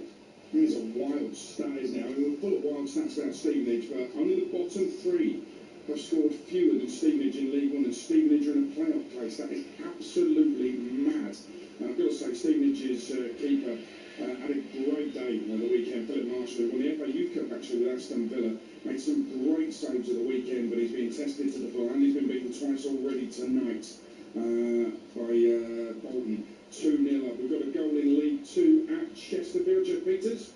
And it's a goal for Chesterfield that it Grimsby by 1 goal to 0. Liam Mandeville is the goal scorer. But Lewis Gordon did so well to flick the ball in from the left-hand side. It's his first start since December. And he found Mandeville 6 yards out. And he hooked it left-footed across the keeper into the far corner. And they might get themselves a second goal here. Yes, they do. Chesterfield fans are celebrating once again. It's Lee Bonus getting his 14th goal of the season. 2 goals in quick succession. And Chesterfield could well be opening up a 4-point gap over Grimsby. The Mariners do have a game in hand, but that is a really good finish from Lee Bonus. As the keeper came out, he took a touch and then just arrowed it, hammered it past him. Superb goal. It's 2 in really quick succession, and they have got a massive foothold in this game. Mandeville and Bonus with the goals. It's Chesterfield 2, Grimsby 0. Lee Bonus, the Northern Irishman, and Northern Ireland's women have come 4-0 up against Malta. Lauren Wade on the hour. Another Hearts player with the goal. Northern Ireland 4, Malta 0 in the Women's World Cup qualifier. Let's check out what's been happening at Wigan in League 1. Natalie Pike. Wigan Athletic 1, Rotherham United 0. Wigan looking comfortable and in control here after Jason Kerr's opener. There's no sign of fight from Rotherham, who have so far had no shots on target. The best chance came for Kova, who was just outside the 6-yard box on the wide left. He took a shot that went so wide, I am not actually sure you could call it a shot. There is a drum inside the stadium. It's on the far side of the ground, and it is much louder than the crowd inside here, who are perhaps very slightly bored. It's Wigan Athletic 1, Rotherham United 0. Thanks, Natalie Pike. We've got to mention on the Friday's talkSPORT Daily podcast for being the world's biggest Ryan Cherky fan. So check that out. talkSPORT Daily. You can go back to Friday's episode to have a listen. Let's go to Wembley. Meantime, latest on that World Cup qualifier, Angelina Kelly. It's England 1, Spain 0. It's been pretty much the same from Spain as Olga Carmona nearly equalised as she struck the ball from inside the box. It hit the other side of the crossbar. A nervy moment for Hannah Hampton, but the ball did not go over the line. Moments later, England did respond as Lucia Kendall's effort from just inside the box sailed over the crossbar, and Alessia Russo's shot went across the keeper, wide of the far post, and in the middle of all of that, Vicky Lopez's strike from the edge of the 6-yard box hits the inside of the post and the ball goes out. Both teams have had so many chances, but nobody can finish the job. Salma Parayuelo has just scored for Esther Gonzalez for Spain though. Perhaps she can be a bit more clinical. It's England 1, Spain 0. Well, nickname for Olga, and we can't Aldershot in the National League stays like that, Southend clinched a final playoff place. That will mean all 4 relegation places decided in the National League. All kind of 6 places we know. 5 of them definitely, and then, 6 of them we'll know. The other one will be between Aldershot and York, and whoever doesn't get a playoff place goes up automatically. That could go to the final day, and I'll give you a crazy stat about that. If York City get 2 points from their last 2 games, they definitely win the title. But if they get 3 points from their last 2 games, there's a good chance that they might not win the title. And the National League is so insane. Rochdale and York win their penultimate games, but then Rochdale beat York on the final day. Rochdale go up. It makes no mathematical sense, but actually it does make total mathematical sense. Another goal in League 2, Colchester 0. Accrington won, the veteran Sean Wally with the goal. Neither side going up or down. Accrington have lost 8 of their last 11 games. They lost in injury time at home to Fleetwood on Saturday. They're 1-0 up away to Colchester this evening. No goals at Anfield. Liverpool 0, PSG 0, Barcelona 1 up away to Atletico Madrid. And no goals in the Championship so far. You're listening to Kick Off on talkSPORT with Ladbrokes 18+. Gamblerware.org. Kick Off on talkSPORT with Ladbrokes 18+. Gamblerware.org. How does it feel to have my own plumbing business? Except I've just cut off something I shouldn't have. Now my arm's in plaster and the bathroom's flooded. Well, at least I know I'm insured. Guess who sorted it? For business insurance quotes in as little as 7 minutes, search. Terms, conditions and acceptance criteria apply. You pay only. Trojan knows that to be the best, you need to feel your best. So right now, get up to 50% off new performance workwear. Shop Trojan at arco.co.uk. Offer on selected lines. Markets on all of the action. Zackers and odds, whatever your passion. Build your own bet on the small local derby. And there's live and play betting if you're late to the party. Sign up is easy on all your devices. Exclusive promotions and bet boosted prices. In the low punters are sharing this tip. Get the king of the app pack. talkSPORT bet is a hit. 18+. Gamblerware.org. Cricket. The unmistakable sound of lather on cloud.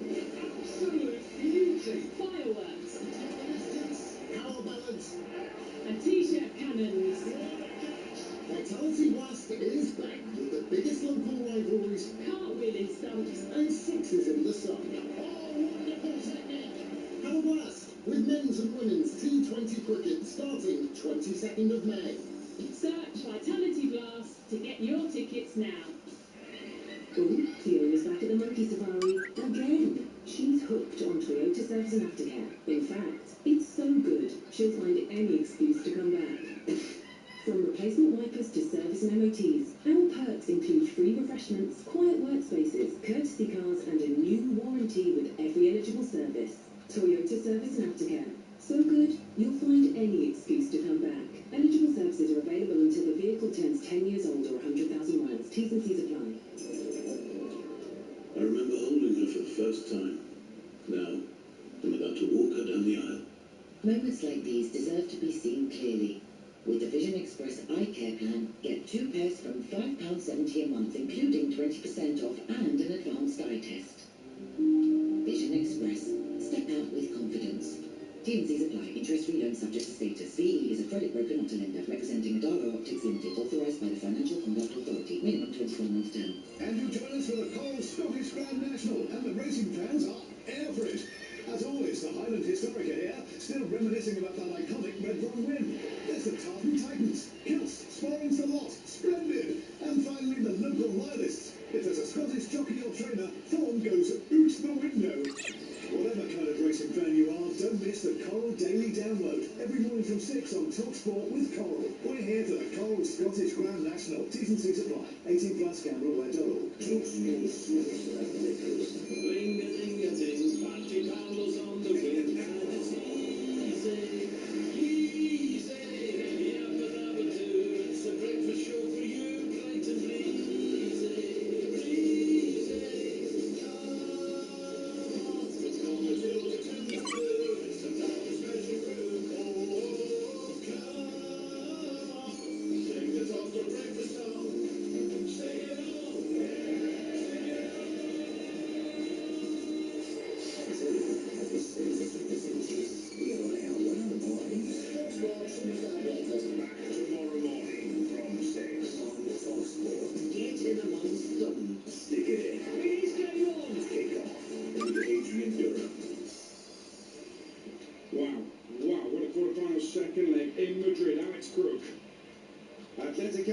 0, Barcelona 2. That 2-0 advantage for the first leg for Atleti has been wiped out inside 24 minutes. Ferran Torres has just scored the second for Barcelona.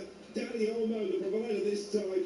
2 brilliant touches from Torres to get the ball under control, and then he lifts his shot over Musso into the far corner. And I tell you what, Adrian, it could be even worse for Diego Simeone's side. Dani Olmo had already been denied one-on-one by Musso. That after that 4th-minute opener from Lamine Yamal, and seconds after Ferran Torres doubled the visitors' advantage. Yamal was running havoc here against the Atleti defence. He put a lovely ball into the area with the outside of the foot. Fermin Lopez's header saved by Musso. He's then got a kick in the face, Lopez, from the Atleti goalkeeper, blood pouring from his nose. But it's Atletico Madrid who have been left bloody and bruised here. 28 minutes gone, 2-0 Barcelona, 2-2 on aggregate. Extraordinary. All square on aggregate. Liverpool are still 2-0 down. We've got a goal in the Championship. It's come at St Mary's. Simon Hill. Yeah, it had been coming for Southampton. It's Southampton 1, Blackburn Rovers 0. Cameron Archer, the architect, again down the left-hand side, released by a lovely pass from Koryu Matsuki, and he squared the ball up for Kyle Larin to tap in his 5th goal in 12 matches since arriving at the Saints on loan from Mallorca. It's Southampton's 71st goal of the season. They've got another corner at the moment as they go for a second. Nothing much from Blackburn at the moment. Only Sheffield Wednesday have scored fewer goals than the Rovers in the Championship this season. Southampton 1, Blackburn Rovers 0. Another goal in League 2 at Chesterfield. Jeff Peters. It's Chesterfield 2, Grimsby 1. The Mariners are back in this chase. Kabir with the goal, and it's his 19th of the season. He's having a brilliant campaign, the Irishman. But what a free kick from Rhys Staunton, left-hand side. Delivered it with real precision. It bounced down, and then the loose ball was smashed in by Kabir, relatively from close range. So Chesterfield were looking like they were going to get head into half-time with a 2-goal lead. But Grimsby have got themselves back in this game. But here comes Chesterfield once again, and it's cleared away by Grimsby. Such a good game this, between two sides pushing for the playoffs. Chesterfield 2, Grimsby 1. Kabir was in National League South last season, getting promotion with Truro and up into League 2 and getting the goals, as Jeff was saying, but a red card. Bolton, all happening there. Mickey Grange undone. Bolton 2, Stevenage 0 into the final minute of normal time. In a moment of madness from Stevenage midfielder Daniel Phillips on the halfway line. He's played a ball in field. Johnny Kenny, the scorer of Bolton's second goal, just gave him a slight nudge in the back. But Phillips has reacted to that with a right hook to the back of the head. Not really one that Tyson Fury would have been troubled by, no real power, but still the intent was there, and the referee immediately showed him the red card. Moments before that, Stevenage with a change and moving to a back four, but they have got a mountain to climb now, Mickey. Yeah, absolutely, yeah, that was absolutely ridiculous from Daniel Phillips. Frustration, that's what it's boiled down to. Johnny Kenny was alongside him, he just, basically just grabbed him by the throat and then just dragged him down to the ground. With 2 behind, down to 10 men. Do you think I'm right for them? We are into injury time here at the top sheet. Bolton 2, Stevenage 0. Remember, Huddersfield are leading, and that, if it stays like that, puts Huddersfield just a couple of points behind Stevenage in that playoff. Right, Stevenage in the playoffs, Huddersfield just out of the playoffs. Let's go back to Anfield, check out what's been happening there with Charlie Adam and Matt Jones. It's Liverpool 0, PSG 0. There's a lot of worry about Ekitike, who's down on the ground injured at the moment. I'll tell you that in a moment, but PSG really should be 1-0 up, at least in this game. They've had 2 big chances for Dembele. One of them when Malakashvili came off his line to clear a through ball that Doué was threatening to get on the end of. He did get there, Malakashvili, but he only cleared it as far as Dembele, who teed himself up and then shot from distance, only for the goalkeeper to get back just about and punch it clear. And then a few minutes later, Dembele was teed up by Doué's heavy touch actually in the area. I thought he was offside, replay show he wasn't, and he hooked over the bar from only about 8 yards out. It was a really, really poor miss for a player of his calibre. Liverpool have offered very little going forward, but there is a huge concern, as I say now, for Arne Slot. The game has been stopped for the last minute or so. Hugo Ekitike is down on the ground. The medics are around him. The PSG players, the game wasn't actually originally stopped. Play was allowed to continue, but a couple of the PSG defenders went straight over to him as soon as they saw he'd gone down. And Charlie, you think this is a really serious injury? Yeah, this is a serious injury for Ekitike. There was nobody near him. He wanted to try and sprint, and he actually tried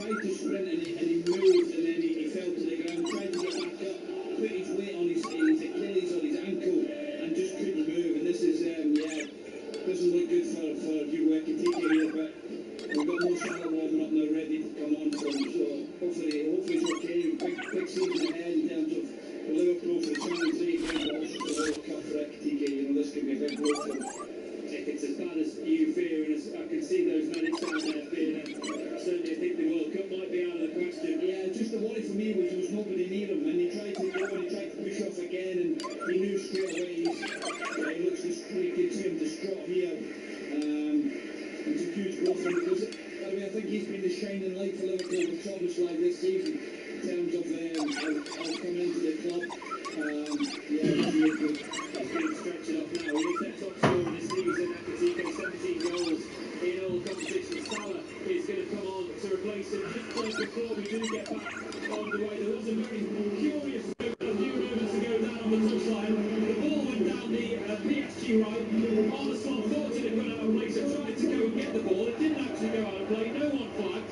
Then play continued. Then play stopped. The linesman did eventually flag, and the referee came over and had a word with Slot. Yeah, it's just, I think Arnie just actually thought that, like you say, the ball was flipped out for a throw-in, but he intentionally looked to go and nick the ball, but he pulled his leg away at the right time, and he got away with that one. Normally, I think that's a yellow card, isn't it? But he's got away with one, and hopefully it doesn't affect Liverpool too much, that injury to Ekitike. Well, Salah is now on. He's on the ball for the first time as well. It's Liverpool 0, PSG 0. Salah on, Liverpool 0, PSG 0, and 2-0 to the European champions on aggregate. There's another goal in Spain. Alex Crook. Oh, what a sensational game this is turning out to be. It's now Atletico Madrid 1, Barcelona 2. That Barcelona high defensive line has been exposed once again. Antoine Griezmann breaking down the right-hand side. He lays it on a plate for Ademola Lookman, and he fires into the roof with a quite sublime first time finish. No clean sheets now in 15 Champions League games for Barcelona, and that's just settled some of the home nerves inside the Metropolitano. 34 on the clock, Atleti 1, Barcelona 2, 3-2 on aggregate. Let's go back to Anfield. That was a chance. Charlie Allen and Matt Jones. Just as we were wrapping up, Liverpool put the ball into the area. Still Liverpool 0, PSG 0, by the way. And it was met by Perkins, who got a good contact on it. Somehow the goalkeeper gets down to his left to make a reaction save. But he's pushing the ball. He can only get his fingers on the ball. He pushes it straight into the back of Van Dijk. And out of nowhere, Charlie Allen, Marquinhos comes in with an outstanding block to clear it from him. Very straight from the goalkeeper. Ball from Mo Salah. Canati actually should do better. Kerkaz arriving at the back post, getting in there, gets in, deflected, straight by the goalkeeper, and Marquinhos. It was an easy tap in for Van Dijk, and Marquinhos comes from nowhere, and it's truck defending, gets his leg in there for a bit, but positive start from Salah. As soon as he came on, made something happen. Positive signs for Liverpool then. That's their biggest chance yet. They need to get a goal somewhere soon. Liverpool 0, PSG 0, 2-0 to PSG.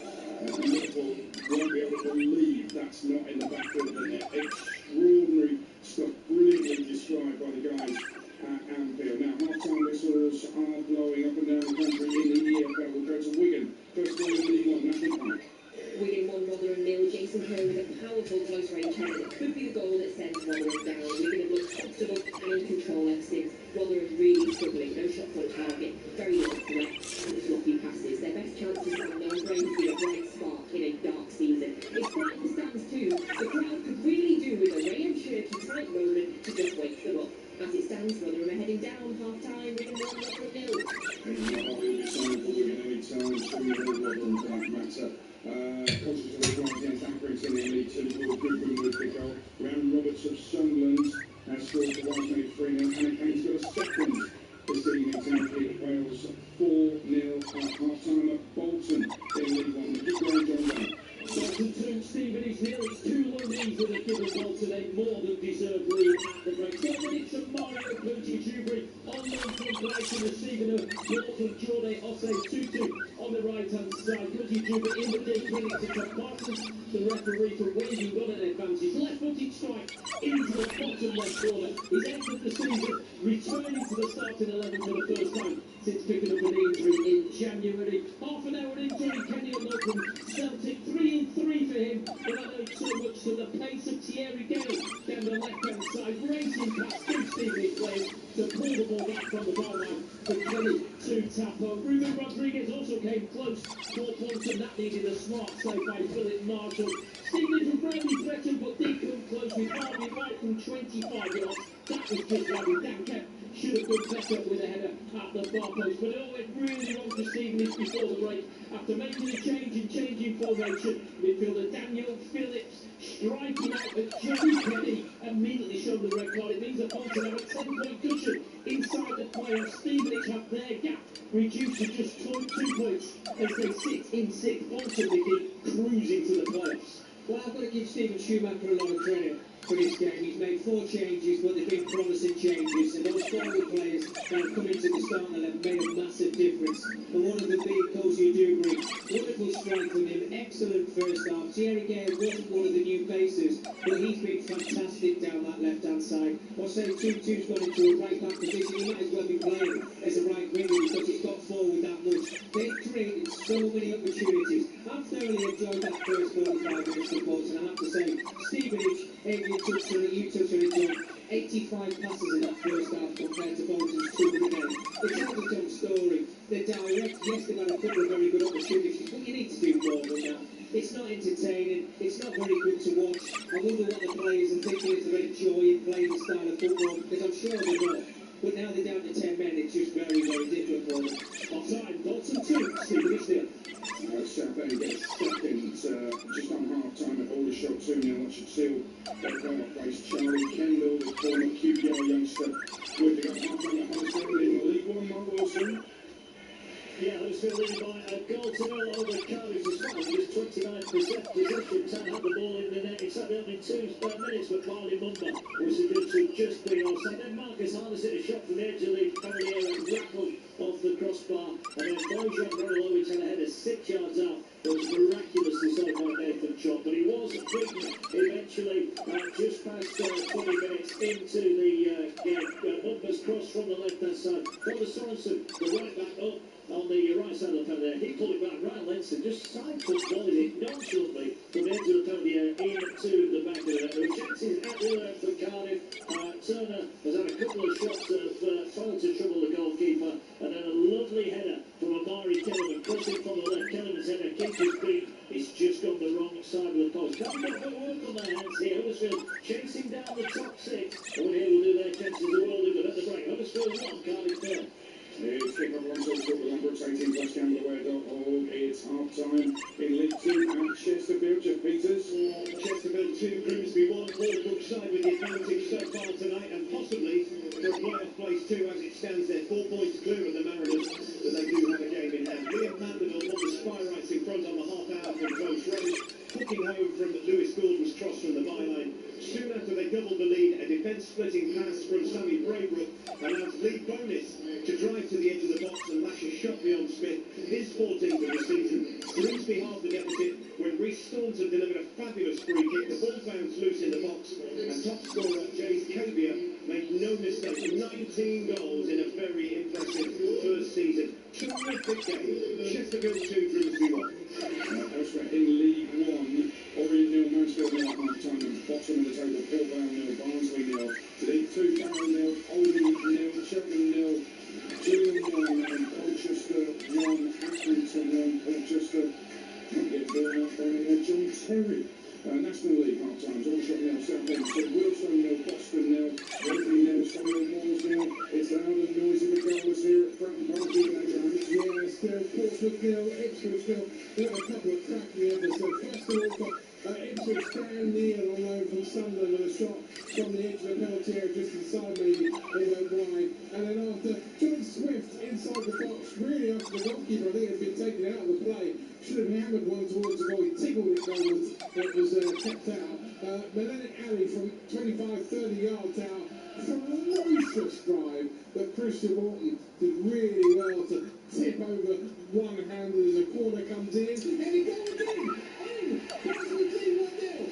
It's a corner on their side, and it's been headed home. I think it might be Colby Bishop. I'll have a quick look at a second or two. No, it's a number 6 who scored it up, Colby Bishop. But what a goal that is for Portsmouth. Not like they were doing a Mohammed Ali sort of rope a dope, but it's Connor Shaughnessy who's come up with that header so many times this season. The defenders will go. John Williams earlier third one just wide. Definitely only goals this year. And now Connor Shaughnessy with a powerful header from a corner on their side. And Ipswich Town, they needed 10 points before the start of play today to get promoted. At the moment, on for a nil clock. But what could this do at the bottom of the table? West Brom might get a points deduction. Leicester come here the week who wins Adrian after Middlesbrough on the weekend. That will do their confidence. The power of good. On the cusp of half-time, they lead. Portsmouth 1, Ipswich 0. I forgot the show's trademark. Goals as they go in. Absolutely right.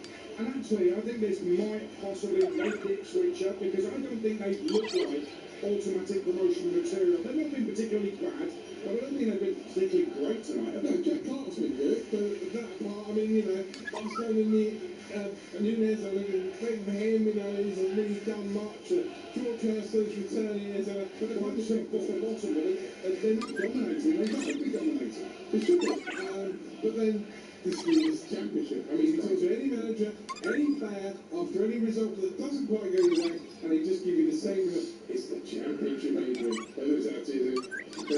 You know what I mean? It's the championship. And here we are now. We've got a game on our hands tonight because Ipswich now still got to play Southampton. Southampton last time we heard were winning.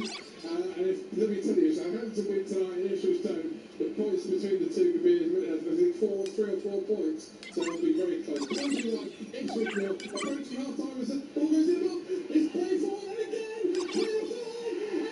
And this is Colby Bishop. It's 2-0 Portsmouth in the blink of an eye. What a Shaughnessy heads in. Pandemonium at the box. Where was the Ipswich defence?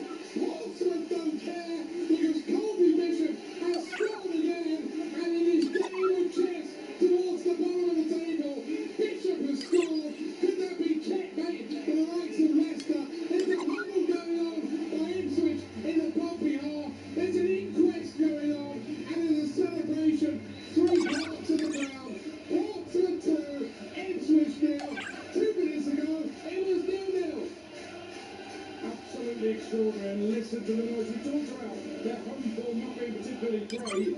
And that doesn't make sense with this atmosphere they bring these Pompey Don't grounds. forget this is live on talkSPORT 2. You want to listen to this game, and by the way, it's really kicking off now. It's live on talkSPORT 2, and I can tell you the second half, you're going to want to take your ears off it. Absolutely right. Pompey have just thrown a huge cat in among the big pile of pigeons. Pompey 2, Ipswich 0. There's a goal up the road at St Mary's as well, Simon Hill.